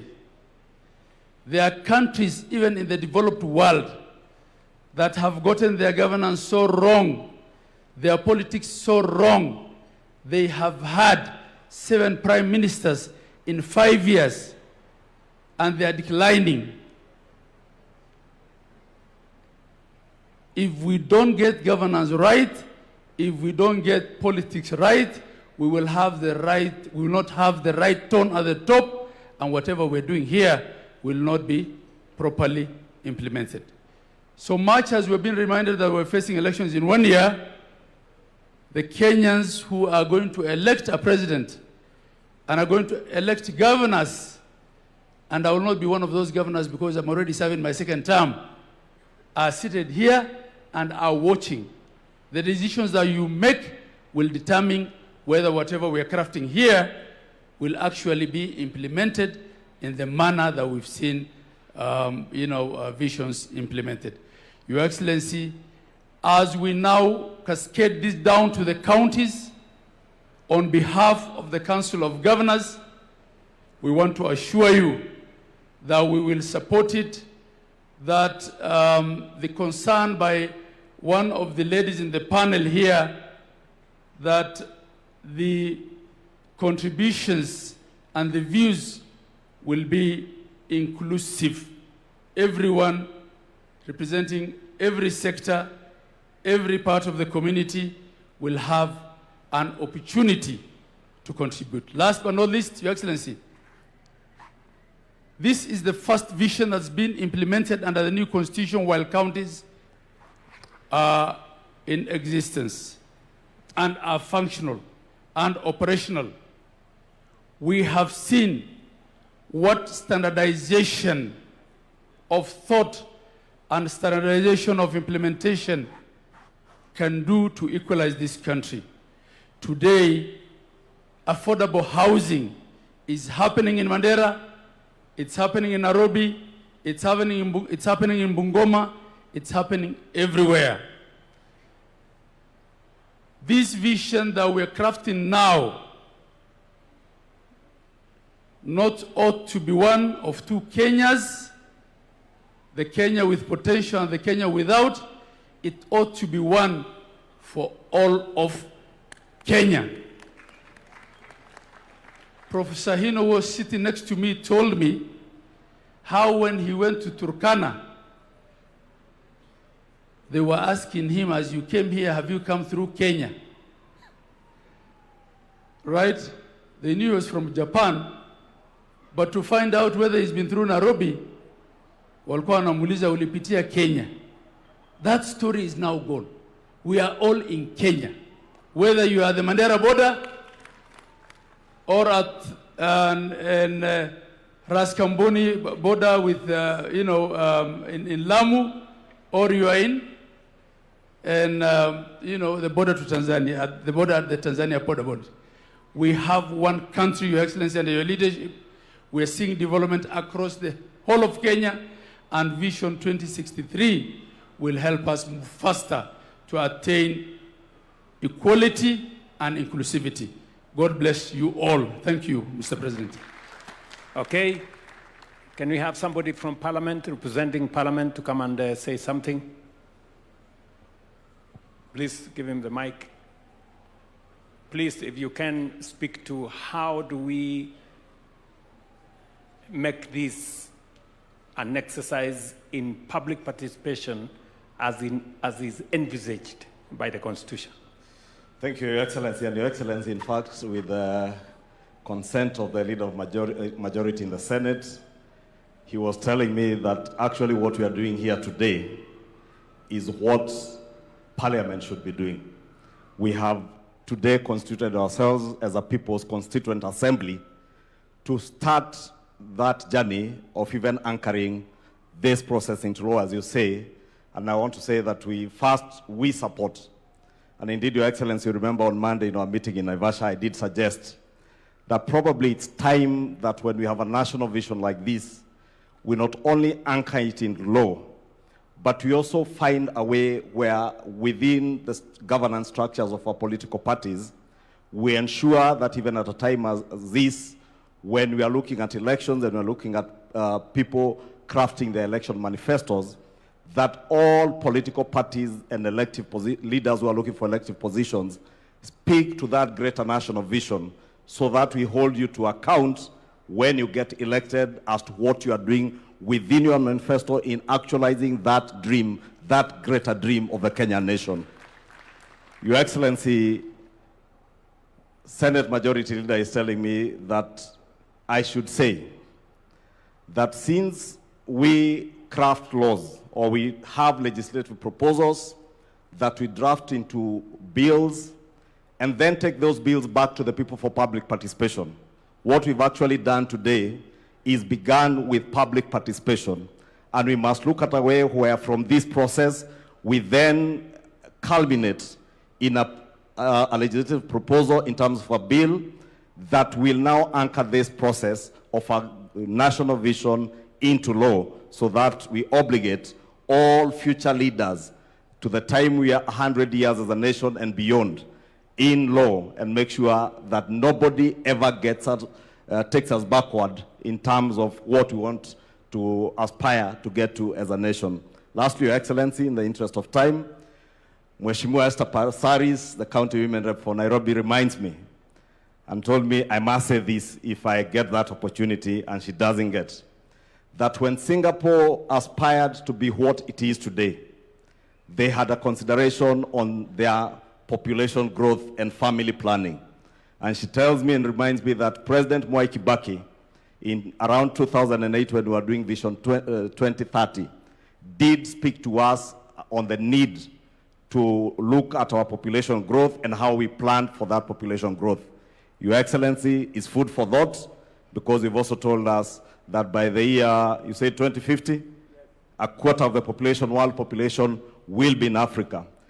Population is both a resource, but can also be a burden to a nation's economy. And therefore, there must be a very good balance between the rate at which our population grows and the rate at which we grow our economy. And those are the challenges that we must think about as we continue in this conversation. Your Excellency, let me give you the assurance of both houses of parliament that we shall do all that it takes. And indeed, Your Excellency wanted to suggest that probably, because parliament work through committees, I do not know whether through this forum, we could also constitute committees that will go out, probably one to sit in Nairobi and another that goes around the country, collecting and collating the views of Kenyans, so that every part of our country feels that they are part and parcel of this process. As Mugo Kibati told us, being the first CEO of the Vision 2030, there's probably something we didn't get right when we started this process of Vision 2030. We never really involved the people, and we left it to be a process that was largely seen to be a process of bureaucrats in government, and probably that is why many Kenyans never hold successive administrations after the Kibaki administration on what we are doing towards the realization of Vision 2030. The other thing Mogo told us is that we never anchored this process into law, and that's why Your Excellency agreed with what you said. It is time that we anchored this process into law. With those many remarks, Your Excellency, wacha nikomee hapo na sote tuendelee na mazungumzo. Okay. Can I, let me get representations from three final ones. A member of the civil society, what suggestion do you have for us in terms of taking this process forward? Do we set up a multi-sectoral committee? Do we set up a task force? Do we do it in law, or how do we do it? Can I have somebody from civil society to give us a suggestion? Daisy? Then maybe somebody from the religious community will give us their suggestion. And then finally, get somebody from the private sector to give us their suggestion. Thank you, Your Excellency. I want to agree with those who have said that it needs to be anchored in law. For sure, the vision has to exist beyond any political formation, any political leader. And so we are happy to hear the majority leader say that Parliament will make the necessary legislation. But in terms of participation, I think having an initial multi-sectoral forum would do well, so that you are able to involve as many different sectors, because the gentleman here has asked me to insist and say that even minority communities must be included. We may talk about communities, but within those communities, we have other communities whose voices need to be heard. And so I think that to structure it, we do need to have a multi-sectoral engagement with the different players. Even when you talk about civil society, it is very wide. We have women's rights organizations, human rights defenders, and a host of them all. And so moving forward, I hope that we can have a framework that guarantees that every voice, at least representatives from the different voices, will be heard. Thank you. Thank you very much. Somebody from faith-based to give us suggestion on how they think this should go forward. Okay, we have a bishop there. Maybe you can let us know your name. My name is Kanga from the National Council of Churches of Kenya. And we have nothing to add or nothing to subtract. But as Nate has said, we have an all-round task force to put everything together, and then we put in action. Simple. The vision is there. The vision is documented. The vision is be sold to people. The people have to buy it. We give it time, and then be accomplished before 2030 as we move on. It will be illogical to know that we have today and you don't think about tomorrow. You have tomorrow, you don't think about a day after tomorrow. If you do that, that's illogical. We have the vision, have an all-round task force to do the needful, collect information, sell it to the people, come back again, and then get running. Thank you. Thank you very much. Somebody from the private sector? Yes. Thank you very much, Your Excellency. I'm Dr. Ruto Eric, the President of the Kenya National Chambers of Commerce and Industry. We're very happy with this vision because, Your Excellency, if you look at Vision 2030, on the political wing, I think we scored 100%, if not beyond. In terms of the social aspects, we most likely scored 80%. But when it comes to the economic side, Your Excellency, I think that is where we are not doing very well. That for us in the private sector, when you tell us that we want to go to Singapore, I was seated there and I was thinking, I should be very proud as a Singaporean that Kenya today is at standstill and we want to go to Singapore. Us in the private sector, when you tell us that our turnover should increase 40, 50 times, we want to do business where there is wealth. And Your Excellency, we are 100% in support as the Kenya National Chambers of Commerce that we represent all sizes of businesses from across the country, as far as Mandera, as far as Lamu. I was there 2 weeks ago, that we welcome your idea that this become a citizen-driven and multi-stakeholder-driven, and with the private sector, we want to assure Kenyans and Your Excellency that we will be in support and we will be in each and every village in this country so that we can collect their views and bring it here so that we can be able to see that Kenya. When you talk about 2063, as in the private sector, we are seeing that it is too far. Because when we wake up in the morning every day, we want to be wealthy. And that wealth that you want to create for us, we want to see it even if it's possible.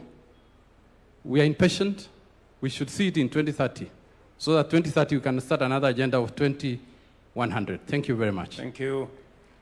Today is the International Youth Day. And we have huge representation of young people in our midst. Can I get one young person to come to the stage? And there is a lady already there. Yeah? Allow the lady in maroon to give us an idea as to how do we take this forward in your context. Apart from hackathon, how else do you want us to take this forward? Na kabla hujasema, utatueleza bag ni ya nini? Thank you so much, Mr. President. They do say, power is done what? Is grabbed. Sindio? So I came for my chance. My name is Ruth Kemto Ziko. I come from Bomecho University. I'm the school president. Nilinua mkono huko sana lakini hawakunipea. So nimeamua kuikujia mwenyewe. So Mr. President, before maybe I give on the way forward, I had some good agendas that I wanted to give on this vision beyond 2030. 2030 is for the youths, is for the children that were here. So whatever that the parliament, the people sitting here will be doing is for us. It's for the coming generation. So give us the voice. Give us time, we give you our grievances. Number one, let's talk about, you are talking about Singapore. Singapore sahi haina deni. So as we think on going to beyond 2030, let's think on how can we get away with all the debts that Kenya is having for any country. Number 2, I'm talking about constitutional implementation. Women, we are the majority in Kenya, right? Why can't we implement the constitution to have the president, if it's a man, let the deputy be a lady, right? And lastly, being honest, Mr. President, employment is what the youths want. But not every youth will be employed because sisi ni wengi na sisi wote tumesoma. But because unemployment is an issue to us, why don't you bring up the policies that will give funds to innovators, fund talents, fund support different people, give them money like the Nyota for self-employment. And for that, Mr. President, bring Nyota to universities and colleges. We are innovators too. And lastly, it's about the help, scholarship, and funding in different universities and TVETs. As we think of beyond 2030, let's make education free for every Kenyan child, from primary, secondary to high school. Let no child cry because eti akwenda university juu akwana pesa, si ndio? Make it free. And lastly, me being a teacher of special needs education, as that young man said, factor in these special needs people. They are being left behind in our society. For the first time, with the government, bring them in. Otherwise, Mr. President, you are doing a good job. For all the president when tumejua hapa nyuma before tuzaliwe na wengine wamekuwa uko number 1 for now. And kwa yote, you called me to give on what the way forward. Yes. One of the way forward, include these university students in that. Bring research everywhere. If it's each county has a university. And Mr. President, if there is a county that has no university, in this vision beyond 2030, include every county to have a university so that it can factor in every learner. So for that, include the university students, the college students, and the high school and primary students. I've seen one here. She's very clever than me, in fact. So let's have their views because they are very educated. Thank you, Mr. President. Thank you very much. I think that wraps up. She has said very fundamentally that education must be free. And I agree with her 100%. And that speaks to our members of parliament. You know, we have sent to parliament the tertiary education